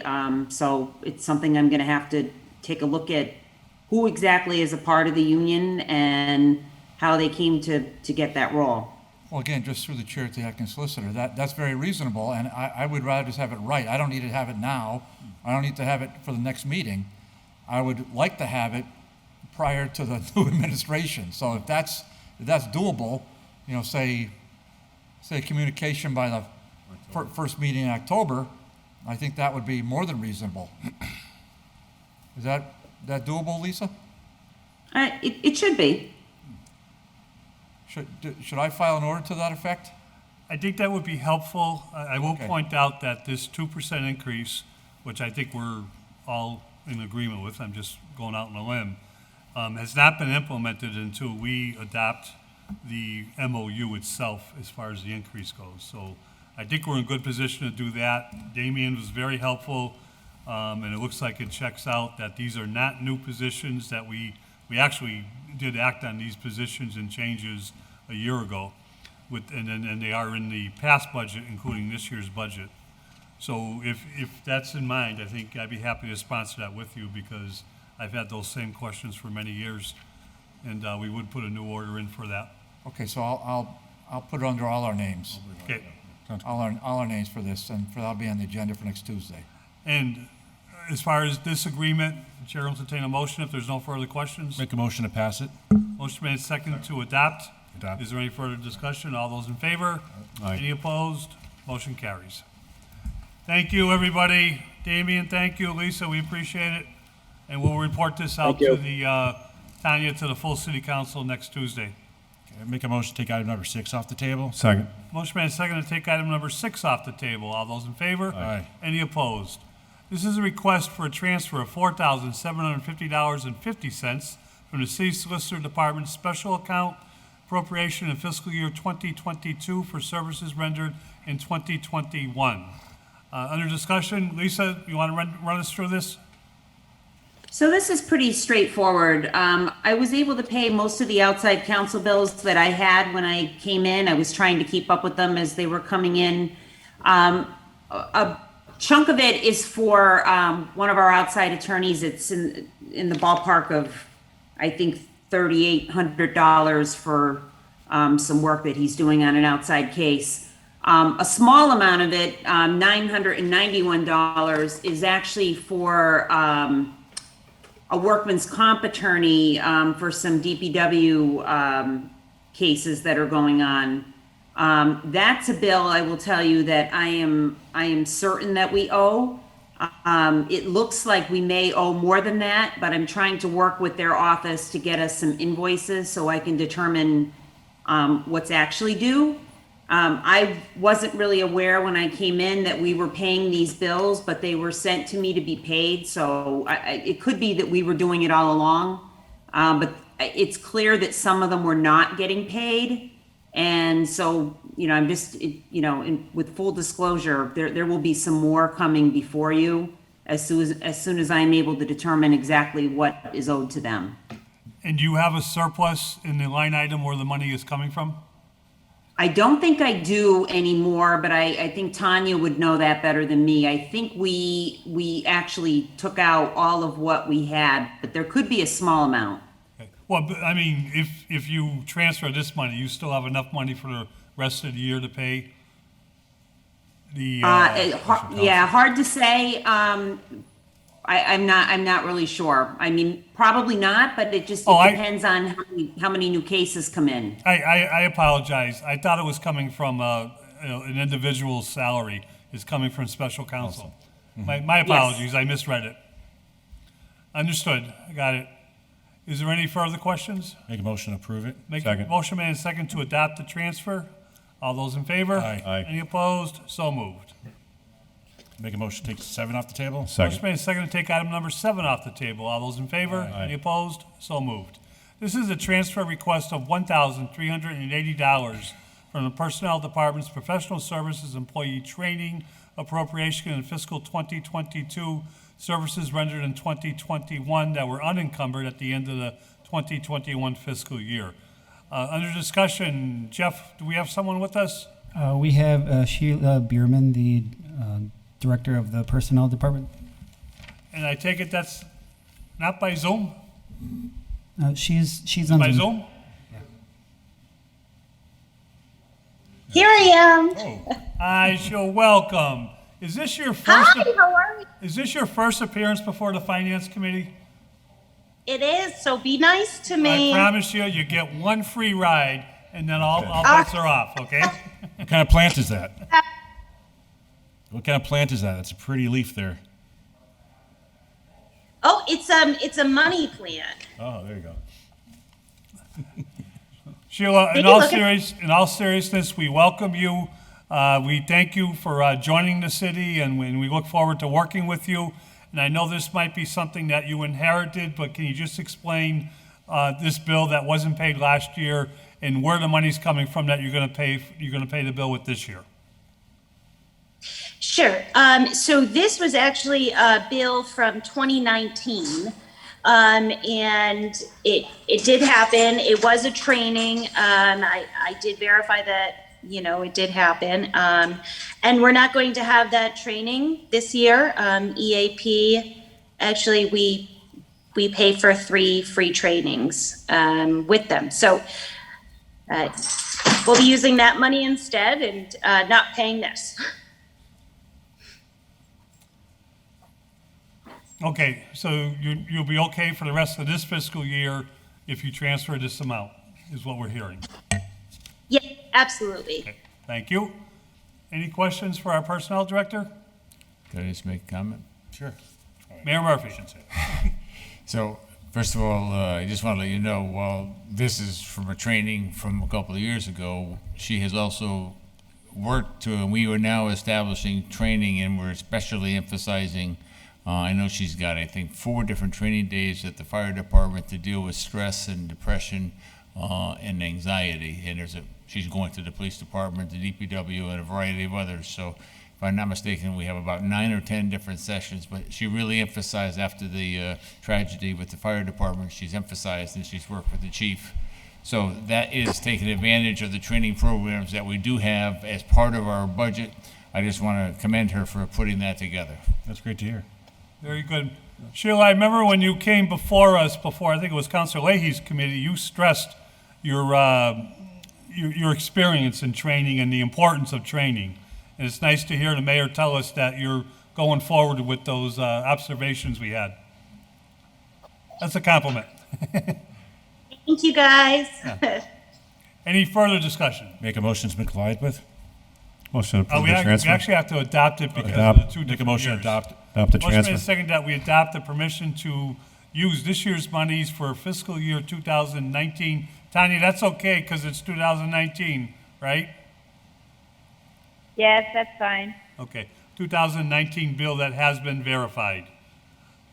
All those in favor? Aye. Any opposed? So moved. Sheila, thank you very much. Still here? Oh. Thank you. Oh, you're not done yet. You're not done yet. Hang on. Make a motion to take item number 8 off the table? Motion made and seconded to take item number 8 off the table. All those in favor? Aye. Any opposed? So moved. This is a request transfer of $1,050 from the aide to the mayor to labor services director for the same amount. Under discussion, Mayor Murphy or Sheila, do you want to? Yeah, if I can. First, as you know, I kind of took over in a kind of volatile time, and so as I went through the budget, I really had nobody explaining the labor services director to me, and so I did not include it. But when Sheila got in, I asked her to, give me some information. I'm going to have her share that information with you. So what I would like to do, and I hope you will go along with this tonight, is there's specific responsibilities that the personnel director has to do certain things related to disability requirements and things along that lines, and that stipend has been provided to the personnel director. I did not know that when I made the cut, and I'm hoping that we will transfer it, but I would like to defer to Sheila to explain it, because she gave me a good explanation the other day in terms of this. So Sheila, could you do that? Absolutely. Thank you, Mayor Murphy. So to be the ADA Alliance in Disability Commissioner, I guess you would call it, for a great, I have 8 people that I work with on a daily basis in the city. And so we just research people that are, having difficulties with disabilities and getting in some of our city buildings. And, we coordinate and we implement programs. I work with the state of Massachusetts. I am on monthly calls with them to make sure that, we're in compliance with everything. We coordinate activities for local groups in the city that hopefully, because, COVID was kind of going away, hopefully it doesn't come back. We're able to get some of these individuals with disabilities kind of out and more active. So that's what I do. Thank you. And again, I had money, and obviously with one less position or 2 less positions, I've certainly got money in the mayor's account, and I just would appreciate, basically paying her for this work that the previous personnel director Make a had also. motion to be adopted? Motion made and seconded that we recommend adoption for this transfer. Is there any further discussion? Councilor Bartley. Yeah, this is just to the chair, to the acting mayor. This is going to be, what, a permanent part of the salary, or is it just going to be a separate line item because Sheila has a particular designation? No, it's a specific separate line item that actually has a specific code, letter of nomination or whatever. I'm not, for lack of a better word, I'm drawing a blank on it. But I know I have a letter that I have to put together, and it is put together. I'm just waiting till this is funded. So, and it would be naming her as the labor service director. Previously, it had been the previous personnel director. And just again to the chair, so this normally goes hand in glove with that position, or is this? That's my understanding. Yes, that's correct. Okay, so other personnel department, human HR directors had the same designation, Terry? That's my understanding, yes. Okay. Yes. just to let you know, I researched it just to make sure, and it has gone back all the way to 2012. Okay, thank you. Any further discussion? Motion on the floor is that we recommend adoption to the full city council. All those in favor? Aye. Any opposed? So moved. Sheila, thank you very much. We appreciate your, Thank you, Donna. Thank you, Mayor Murphy.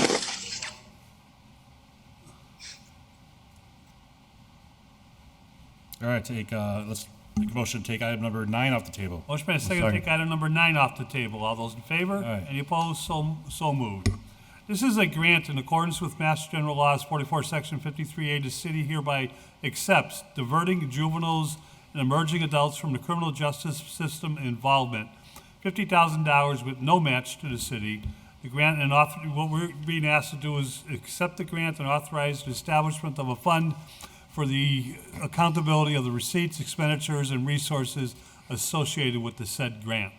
The motion, it's off the table for discussion. I believe we have Mayor Murphy with us, and do we have Lieutenant Hart or Chief Pratt? Lieutenant Hart is here. Lieutenant Hart. Welcome, John. Thank you for hanging around and your patience. Would you like to walk us through this?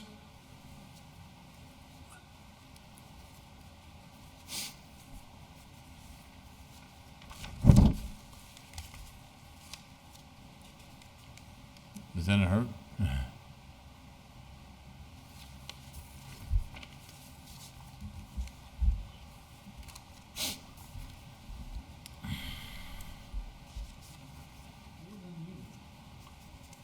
John, we cannot hear you. We know you're unmuted.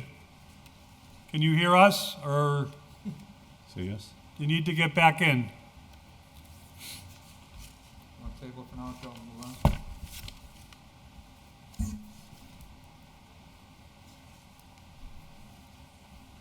I think we, There he is.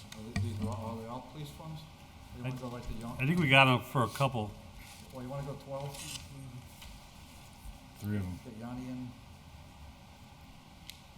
I'll make a motion to table it for now and just, Okay, the motion is that we Second. will table until we can connect with Lieutenant Hart, items 9, 10, 11. And- Motion to suspend our rules and go to item 11. 12. Second. and we'll go to item number 12. On the motion to suspend rules and take off the table, all those in favor? Aye. Any opposed? So moved. John, we'll get to you. I'll text you in a second, or text me and tell me what's going on, please. Item number 12 is also a grant being put before us under Mass General Laws 44, Section 53A, that we accept the fiscal 20 Municipal Vulnerability Preparedness MVP, nice name, for the Nature's Conservancy match in an increase to this grant of $22,097.50, and that we authorize the establishment of fund method and appropriate for the accounting of the receipts and expenditures. So it's a match?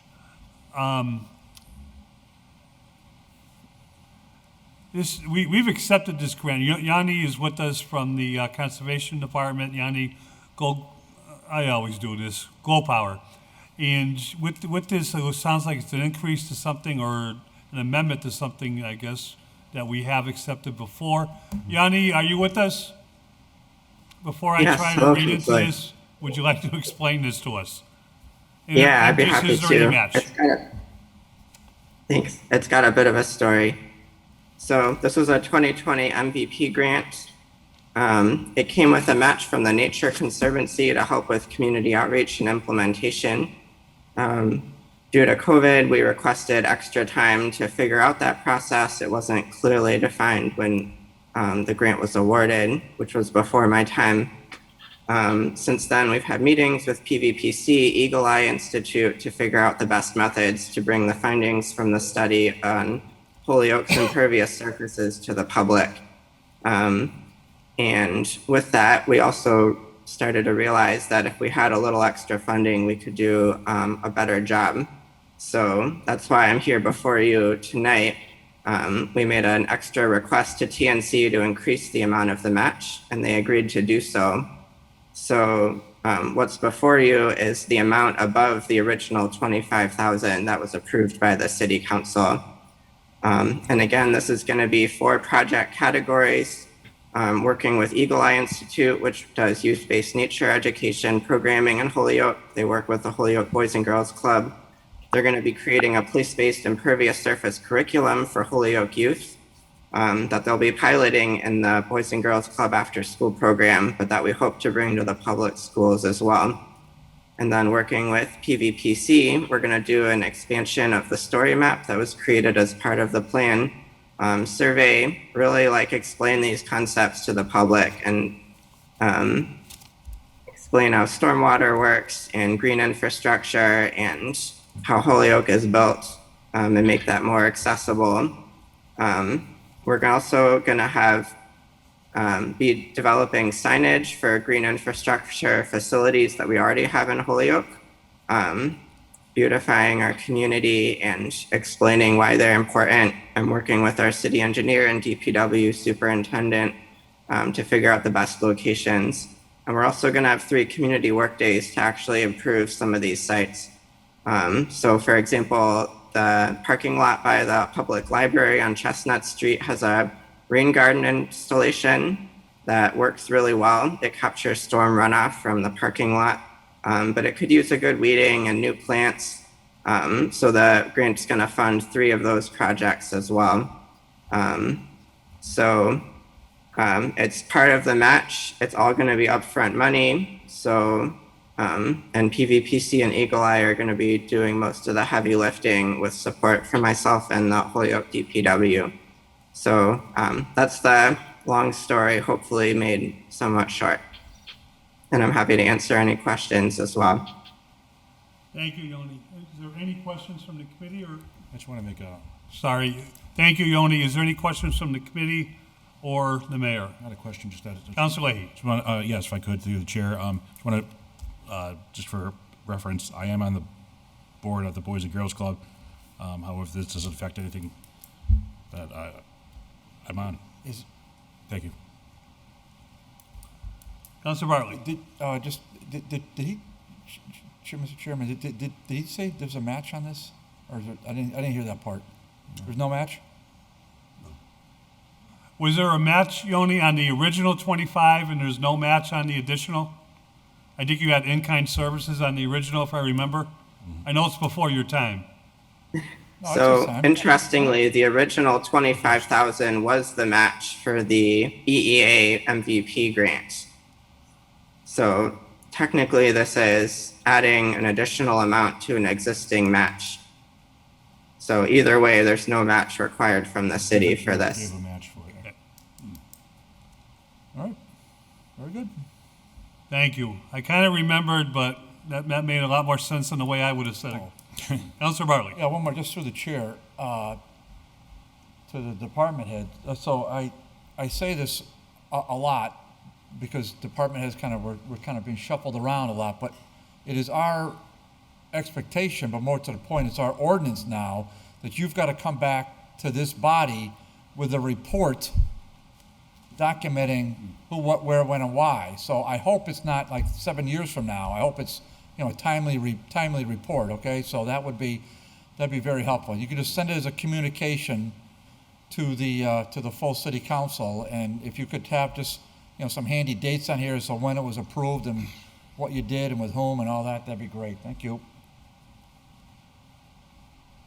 Absolutely, Councilor. Any further discussion on this item? Motion is to adopt. Motion to accept the Accept grant. and adopt and refer to the city council to gladly accept the increase with no additional match to this grant. All those in favor? Aye. Any opposed? So moved. Motion to take 13 off the table? Motion made second to take 15 while we have Yoni here with us off the table. Oh, the 15? Wait a minute, which? 13. 13. And Whitney. Yoni and Whitney. And then we'll go back to the police department. John's with us. Okay, and the motion to take off the table just to keep continuity here. All those in favor? Aye. Any opposed? So moved. This item 13 is also a grant under Mass General Laws 44, Section 53A. It's in the amount of $195,603 with no match, and it's called the Green Communities Competitive Grant. Yoni, Whitney Anderson from the school department, we welcome you both. Would you like to walk us through this? Tony? Yeah, absolutely. Thank you. So Green Communities Program, real quick recap. Holyoke's been a member for the past 10 years or so, 11 years since 2010.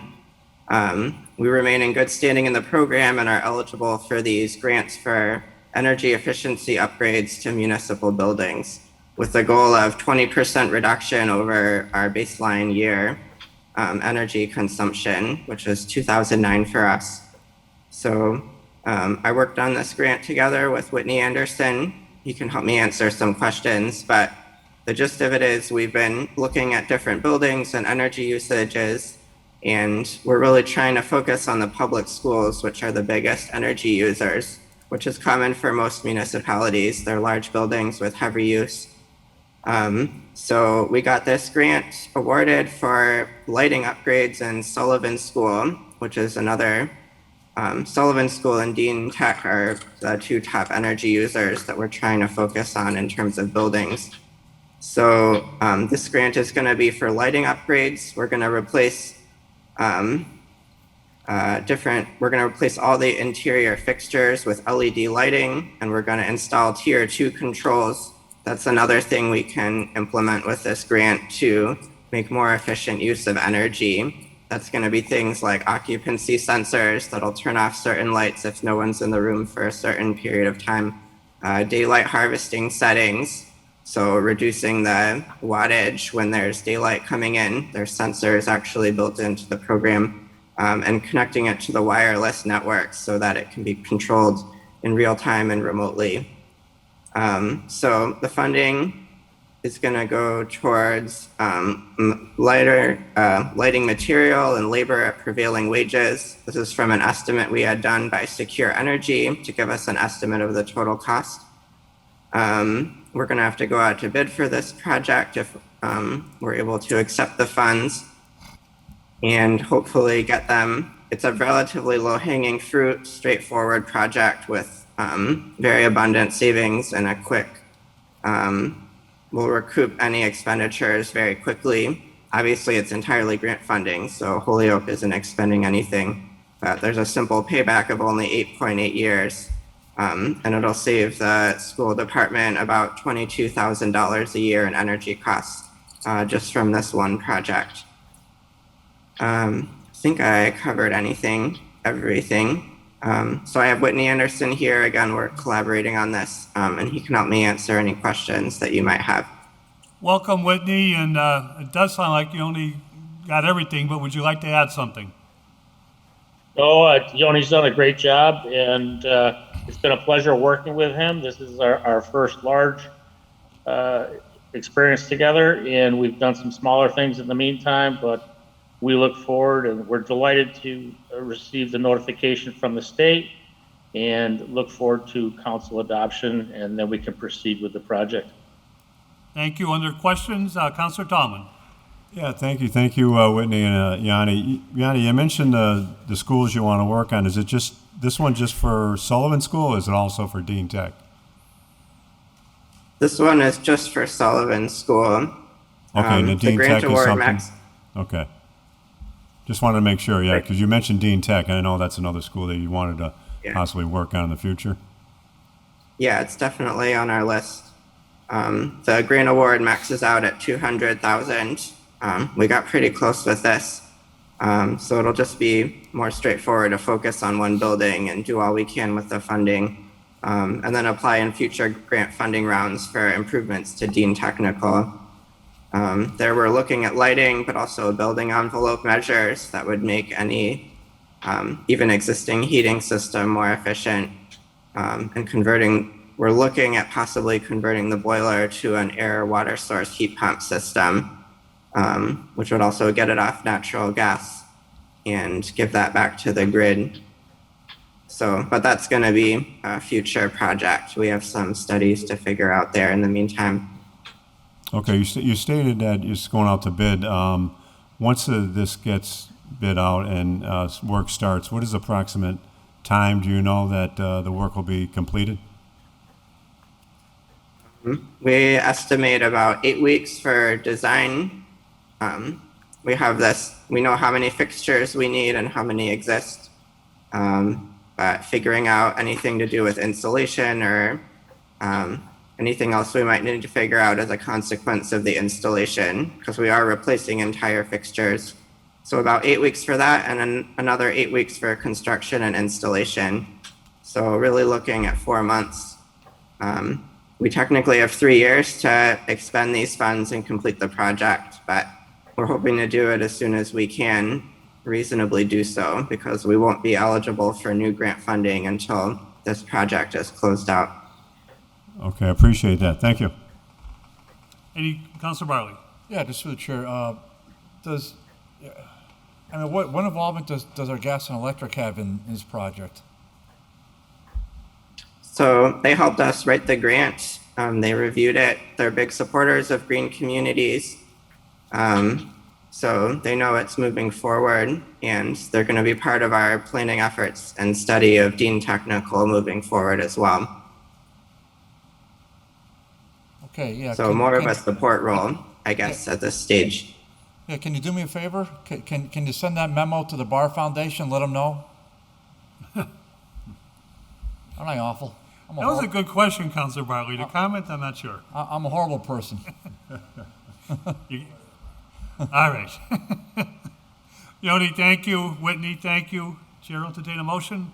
Motion. Motion Making a second that we approve the adoption of this grant and the acceptance of the money and of course, the accountability of the funds and resources applied. All those in favor? Aye. Any opposed? So moved. We have a guest present with us. The chair would suggest we go to item number 14. Then John will go right back to the police department's 3 items. Motion made and seconded to take item 14 off the table.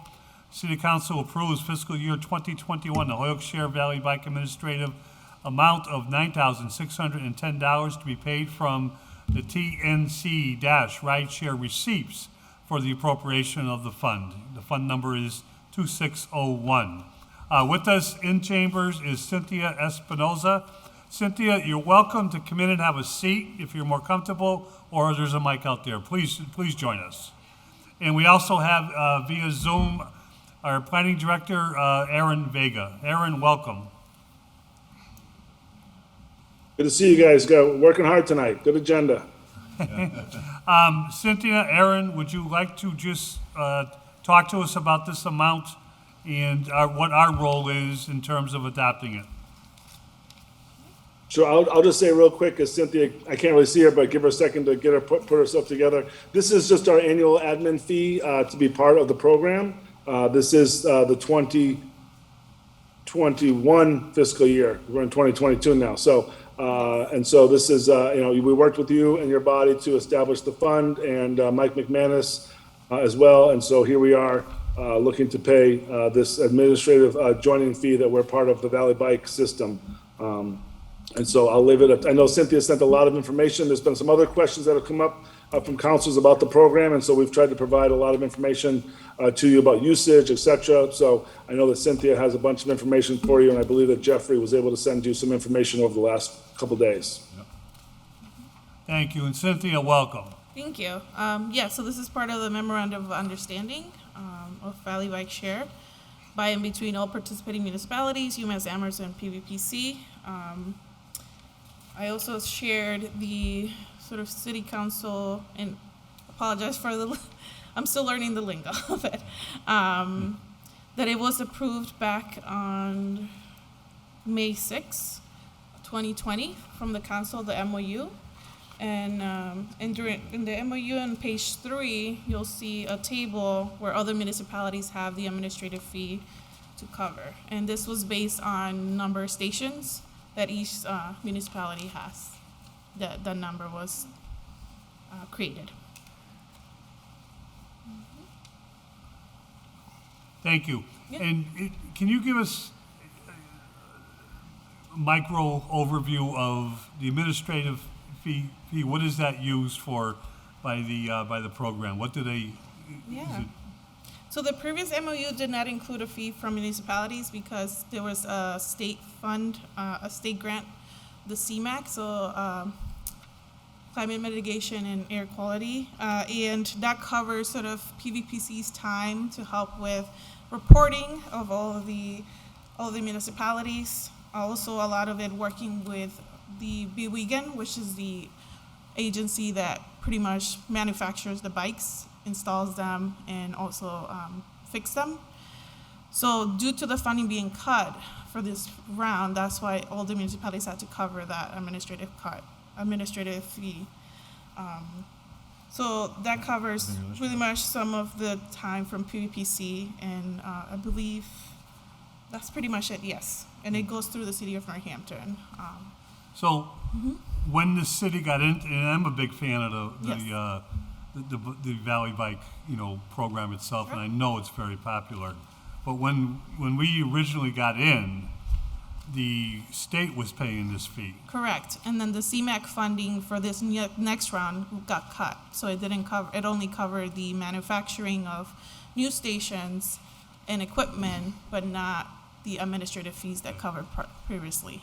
And the city, I don't want to say has direct costs, but when you look anywhere where these units, where these bikes are set up, they're in city property. Correct. Sometimes taking up a sidewalk, which as long as it doesn't block people is okay. Sometimes taking up parking places. And this takes from what the city was getting out of this program, to kind of cover our expenses. I don't know if that's the correct word, Mayor, but I don't get it, why the state would cut it.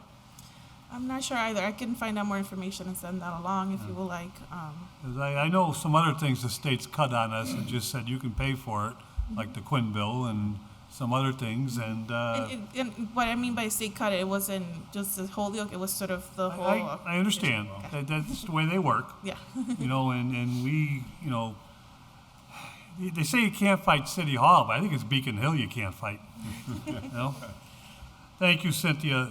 Aaron, is there anything you wanted to add? No, I think you've got it. Again, it is a growing program. You see the numbers have grown, and so it's good to see. And I think, often like most state grants, sometimes it's this one wasn't necessarily clear in this aspect, but sometimes it's the starter grant in hopes that the municipality will adopt it.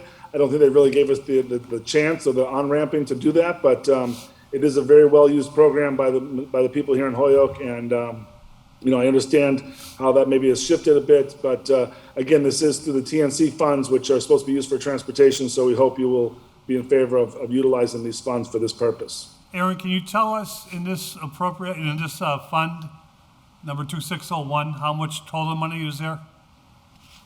Oh, I does cannot. the auditor have that? I would defer to Tanya on that one, but I don't think she's with us anymore at this point. I can look that up tomorrow Tanya's for sure. always there. She just kind of hides.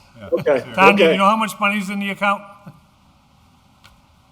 43,142, and we actually just got a disbursement of 7,132 on 810 to add to it. Okay. That's including it though, the 43. So the money is there to cover the administrative costs, and in order to Correct. continue in the program, it looks like it's going to be our burden for now and future years to cover this. But it's covered with money that is generated by the program. Am I correct? Yes. Okay. Mayor Murphy? Yeah, Cynthia sent me, one of the things I've often wondered, the maker of the bikes, I wonder how much money, what their profit is, because obviously, I don't want to be subsidizing someone who's making a good profit. And actually, no, she did send me about a 40-something page report that I haven't got to it yet, Cynthia, but I appreciate it. She only sent it on Friday. I would have had it done by then. But, one of the things to me is, if they are making substantial profit, then I would think our fee should be less, because obviously every time we put a new station in, they're making more money. And so, that is something I am going to be looking at just to see. And then, if that is the case, then I would hope that the collective area of bike sharing, Northampton and other communities, South Hadley, I know just got into it if I'm not mistaken, we would work together to say, hey, you know what, we want to help you. We're glad you're doing this, but we need to keep our expenses down so that that 9,000 could go to having more stations. So and I do appreciate the information you sent me, so I want to thank you for that.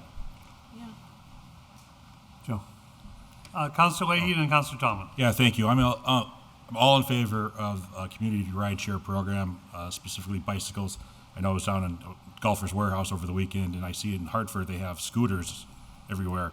And I don't understand how that works. They just leave the scooter wherever they want to leave it. I think that's somebody in the GPS picks it up. I just don't get it. But I also don't understand why the city of Holyoke takes on the brunt of everything. For instance, we're paying $9,600, whereas East Hampton, Chicopee, who's a bigger community than us, is paying far less at $5,444. West Side, $4,500. Why does the city of Holyoke have to pay, besides Northampton and Springfield, the highest amount, the third highest amount? That's a great question. So Chicopee and West Springfield actually, under this MOU, are the new communities joining the Valley Bike Share program. So they only have about 2 or 3 stations compared to us now that we have 12. Yeah. Well, to Councilor Murphy, Mayor Murphy's line of questioning, it costs the city of Holyoke every time a new one goes in. We have to pay for the electricity. The city also has to pay for the concrete. Mm-hmm. The city has to also pay for the work, the landscaping around it. It just seems that if Jim Leahy owns a private company, it's getting subsidized by the city of Holyoke. I would love to see the financials on that aspect of it, and this has to be a legal thing because it's going in everywhere. So I'm sure it's they've done their due diligence. But is it legal for us to be subsidizing a for-profit business? I'm sure it probably is somewhere because we are doing it. But once again, I just wanted to say that I'm all in favor of getting people that don't have bikes. Thank you. Councilor Tomlin. Yeah, thank you, Cynthia, for coming down, and I'm glad I don't have no 40-page report to read, but this is a pretty good paper explaining things, and I do probably understood that the more stations you have, probably you pay a little bit more. But recently, and just in the last couple of weeks, I've been seeing more people riding these bikes. The weather's been good and everything, and getting around. Matter of fact, I had a gentleman here the other night for one of our meetings that was getting a bike, took a bike down here, and then he was getting another bike from the station and going back home, which is very convenient. This amount, I think it's important, if reading the numbers, where they're picked up, there's a couple stations here that are really low. I think one of them's a college, HCC. So I'm sure that maybe down the road, if we look at that, the less ridership, if you take it out, that would possibly lower the cost, right? And if it's not used that much, I know you probably want to leave it there because it's a college, but there are some that the numbers seem really low, that they weren't, maybe because it's far out of the city, that people have cars that go to the college or have the bus. But I think it's an important service for the community, and really, as long as we keep our heads above, we got 40-something thousand, we're paying $9, but next year we end up with 60,000, we're still paying the $9, we're still have that cushion, and I think that's important to provide that for our citizens. So I appreciate you with the paperwork and the numbers that gave us a better understanding of the Valley Bike Share program. You're welcome. Councilor Bartley. Yeah, I'm going to add to all that. I just make a couple of comments. First, I'm going to just sort of cheer to my friend Councilor Leahy. You're absolutely right, Jim. We have subsidized private businesses for years, especially with the zip cars. That was an abomination, utilizing public spaces for years. Fortunately, the acting mayor came in and pulled the plug on the zip cars. We couldn't get the former mayor to do that, but he literally subsidized private sector business using public parking spaces for going on 7 years. Unbelievable. Unreal.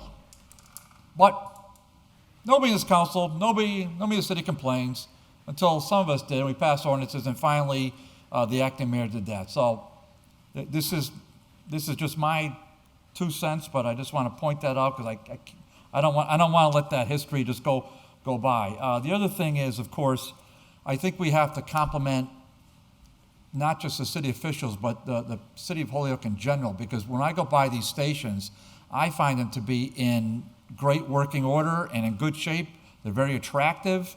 They seem to be popular. I see riders all over the city, whether it's in the lower wards or wherever, It would be nice to expand this to Smith's Ferry. I would love to see this expanded up by the mall or in Kmart Plaza, meaning we probably have to find some way to get it on private property to really do it right, but who knows if that'll happen down the road. But it's a great program, it's something we've been, this whole body has been involved with, whatever. I signed my name onto it some years ago, but the whole body got behind it.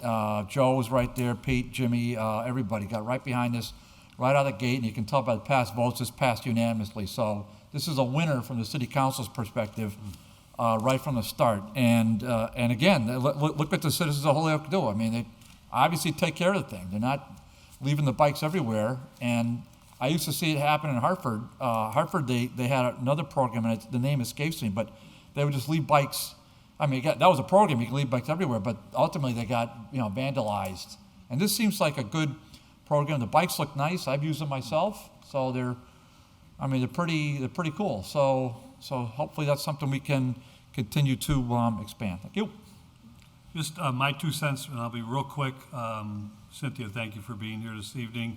Councilor Bartley is correct, and I know I vigorously was upset with the Zipcar deal, which is a different story. There is a difference here.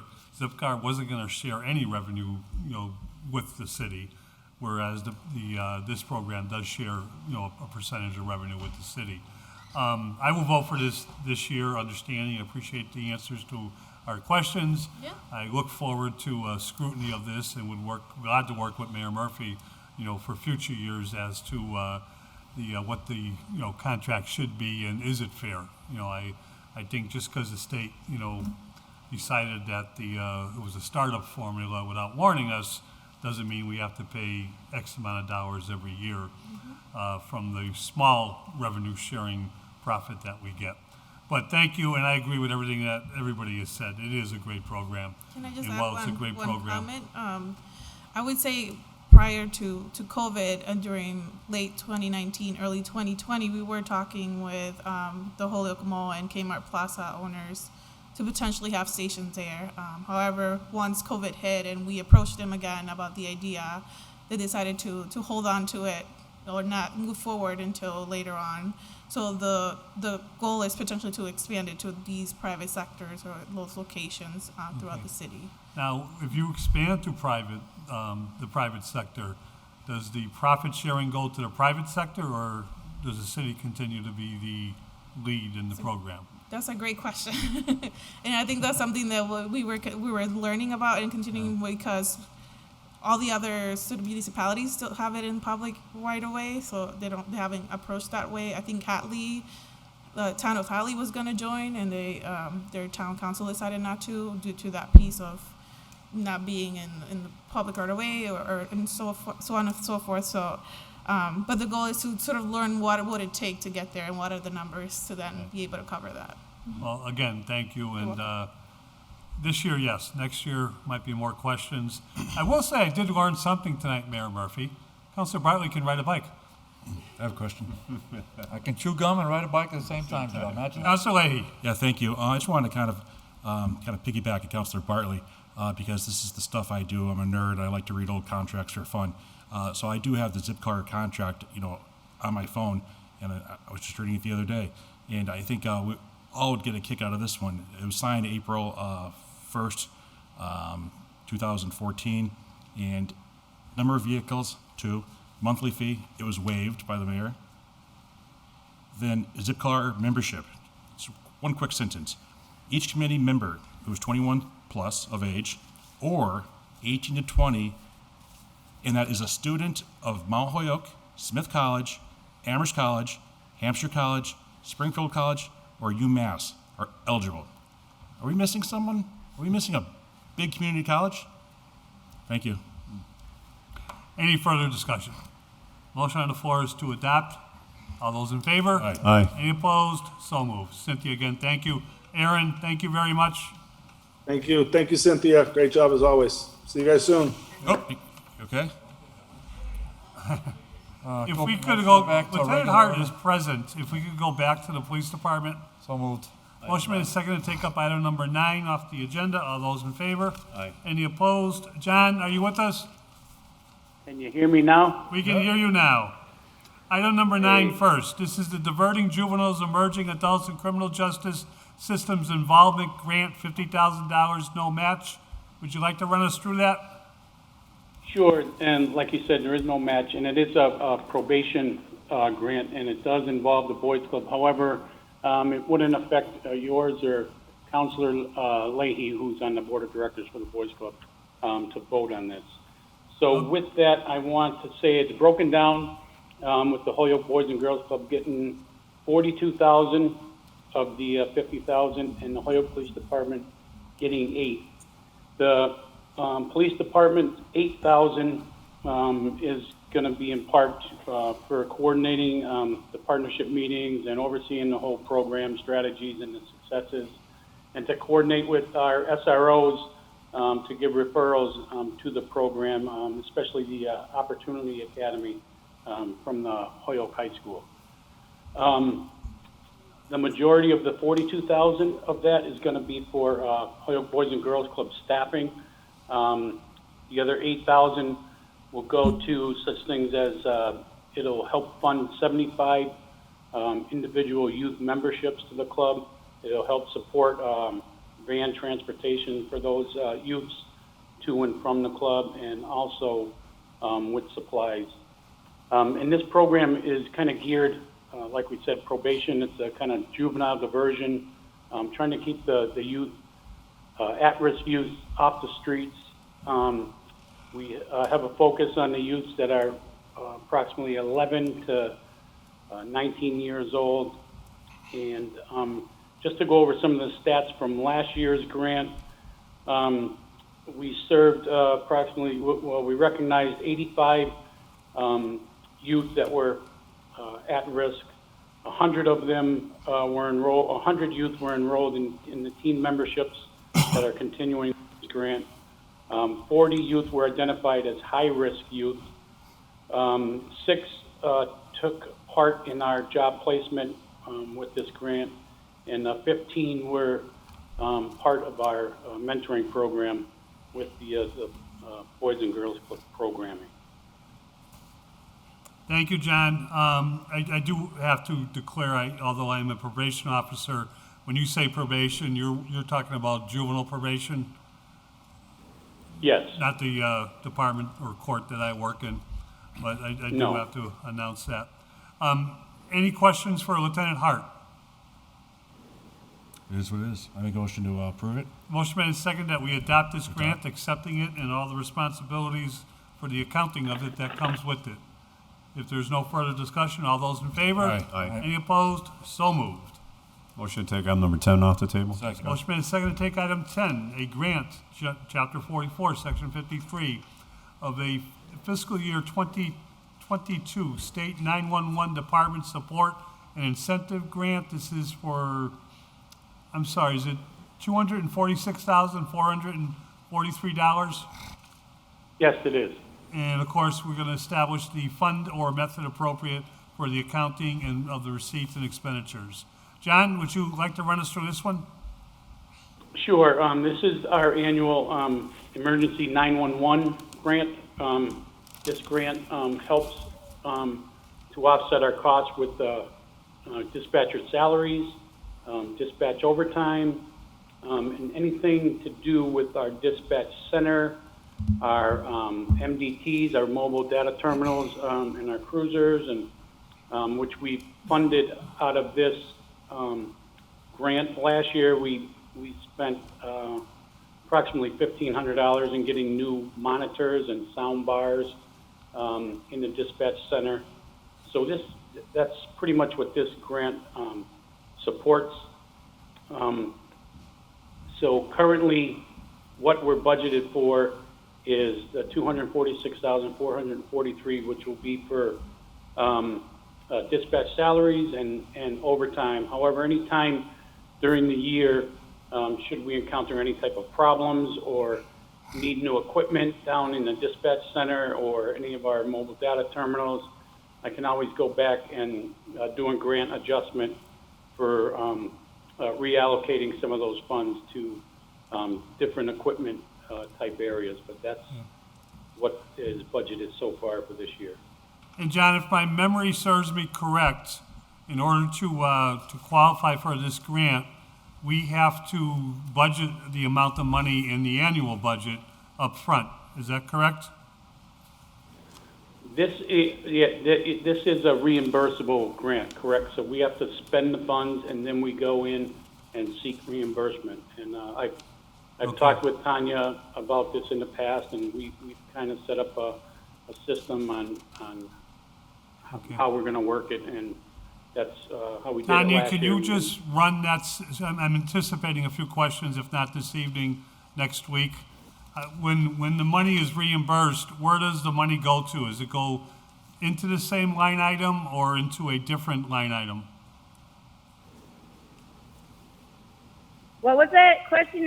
It This actually is gets the charged 911 grant, which reimburses the salaries of our dispatchers, both their salary and overtime. When the money is put, So that will, where does the money go Sorry. when it's reimbursed? so the charges get taken out of the fund and the money gets put back into the fund, so it will be a zero balance at the end. Okay, but the money that was appropriated by the city becomes surplus and free cash if not transferred? Correct. And if it's transferred out, that needs city council approval? Depends on, yes, it does, except for if it's into like some benefits, like I'm trying to think of one of the benefits, like buybacks or something like that, do not need to be approved. Thank you. Any further discussion? Make a motion to adopt it? Motion made and second to adopt the acceptance of the grant and responsibilities that come with it. Is there any further discussion? All those in favor? Any opposed? So moved. John, one more, kind of along the same lines, but it is separated. Item number 10, 11? I'm sorry, item number 11. State training. Take off the table for Yeah. discussion. All those in favor? Aye. Any opposed? This is the fiscal 2022 911 Department Training Grant, $17,900. Right, so this is a separate grant in and of itself, just for our E911 dispatchers, and this will help pay all their training and the vendor fees that come with the training. So we know from previous conversations that our dispatchers need annual 16-hour of training, and this is what this grant covers. It covers their overtime and the vendor costs for the training. And it also covers those new dispatchers or those part-time dispatchers as well.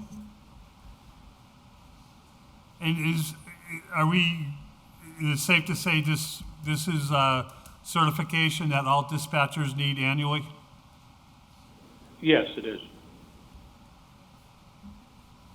Any discussion? Chair will entertain a motion. Make a Motion motion. to adopt and approve. Motion to adopt and accept the grant with the responsibilities that come with it. If there's no further discussion, all those in favor? Aye. Aye. Any opposed? So moved. I think that's it, John. Thank you very much. Thank you. Sorry have a for good- the Zoom, whatever, but we appreciate you coming in. Make a motion to take item number 15 off the table? Second. Motion made and seconded to take item 15 off the table. All those in favor? Aye. Any opposed? So moved. Introduce under my name that in order to reduce the interest cost, the treasurer, with the approval of the mayor, is authorized to issue refunding bonds at one time, from time to time, under Mass General Laws 44, Section 21A, or pursuant to any other enabling authority to refund or any portion of the town's general obligation bonds outstanding as of the date of the adoption of this order, and that the proceeds of the refunding of the bonds issued pursuant to this vote shall be used to pay the principal, redemption premium, and interest on the bonds of the town to be refunded, and the cost of insurance of the refunding of the bonds. And that the mayor and treasurer are each authorized to execute such documents that may be necessary or desirable to carry out this transaction, including one or more refunding trust agreements with the bank or trust company further ordered that the city treasurer be authorized to file the application with the Commonwealth of Massachusetts Municipal Finance Oversight Board to qualify under General Laws 44A, and all bonds or notes of the city authorized by this vote, and to provide such information to execute such documents as the Municipal Finance Oversight Board of the Commonwealth may require. Well, really. It's a mouthful, but I know this means, and usually means, a big savings to the city. Under discussion, Mayor Murphy, and do we have our treasurer with us? She is here. Yes. Katie, welcome, and thank you for your patience. I would say I created this agenda, but I'll take responsibility for creating this agenda. Seeing you've been so patient tonight, that means next time we're gonna have to let you go first, right? Thanks. Katie, do you want to talk to us about this, and then we'll let the mayor put 2 cents in? Sure. It's just kind of a boilerplate order that our bond counsel provided to us because the last time city council took a vote on allowing us to do refunding bonds was February 2012. And we have some city bonds that happened after that date that are coming up for refunding opportunities. So we need this new order in order to be able to take advantage of lower interest rates and reducing old bonds, the amount of interest that we would pay. Thank you. Mayor Murphy? Yeah, I spoke with bond counsel Friday, and they're certainly expecting that we're going to be able to save some money on previous bonds with lower interest rates, and so we're trying to make sure we have everything in order and are able to do that as soon as possible so that we take maximum advantage. So I want to thank Tanya and Kate for helping out and getting this organized. And it's definitely a plus if we move forward and get this done. Okay. And to the treasurer or to the mayor, I know it's been since 2012. This is not changing any of the specifics of what a bond was issued for, only the interest rate and thus a savings to the city. Correct. When it makes sense. Correct. Correct. Okay. And is there any other discussion from members of the committee or anyone else with us? It is what it is. Hey. Make a motion to approve it? Motion made and second to approve the authorization as written and read once. It will not be read twice tonight. Second half. All those in favor? Aye. Any opposed? So moved. Katie, thank you, and again, thank you for your patience. Thank you. Of course. Thank you, guys. Motion to take item number 16 off the table. Second. Motion made and seconded to take item number 16 off the table. All those in favor? Any opposed? So moved. Item 16 is a request for a transfer from the mayor's. The item of transfer is $5,000 from aide to mayor to executive assistant mayor, also $5,000. Under discussion, Mayor Murphy. Thank you, Mr. Chairman. So this is, as you know, I have one person working in the mayor's office, and she just does a tremendous job. I call her the ambassador for the city because I can tell you there are people that come into the office sometimes that are not very happy. By the time they're through talking to her, before they ever get to me, they've certainly calmed down. She is coordinates things through many of the offices, and she has been long-standing, long service in the mayor's office, and my goal is to provide her with a $5,000 pay increase retroactive to July 1st. I couldn't file this when the first opening came until the next fiscal year, so I'm hoping the council can approve this. She is more than worthy of this payment, and like I said, the only place we probably have missed a beat, and Jeffrey has been the man to kind of keep us on that beat, is the website. I mean, we have kept up meetings, we've kept up touching base with the community in terms of making sure they're aware of what's going on, and she's been a absolute key partner with me to make sure that things are moving in the right direction. So I truly hope that the council can see that she is more than worthy of this. You know, I shouldn't have been surprised by this, but I just realized, not with you, Mayor Murphy, but Once or twice I did call the mayor's office, and she calmed me down before I talked to the mayor. Just kidding. Councilor Leahy. And that was when it was me. Yeah. So what's your pay schedule now? She currently makes $44,392. So I'm asking to bring her to $49,392. All right, and she obviously has a huge amount of work on her shoulders. Yep. You know, usually I'm not supportive of, you know, big jumps like this just because, you know, it's the taxpayers' money and it's our fiscal responsibility. But, you know, if you think about it, the amount of work she's doing in an office that has one person. Yep. And if you just break down the math, 5,000 times, or divided by 26 pay periods, it's about $192. Something along that line. Yep. Yeah, it's $192.30 to be exact. But so you're telling us that she's giving a lot more effort, probably well more effort than $200 a week. Absolutely. Or every 2 weeks, 150. All right. Okay. Thank you. And I would also, if I can just, she is also, I mean, I haven't asked her to, but there's been times I've had meetings and events that have taken place after the workday. She has stayed to make sure they went well, make sure that we didn't have something fall apart that I wasn't going to be able to leave the meeting and get resolved.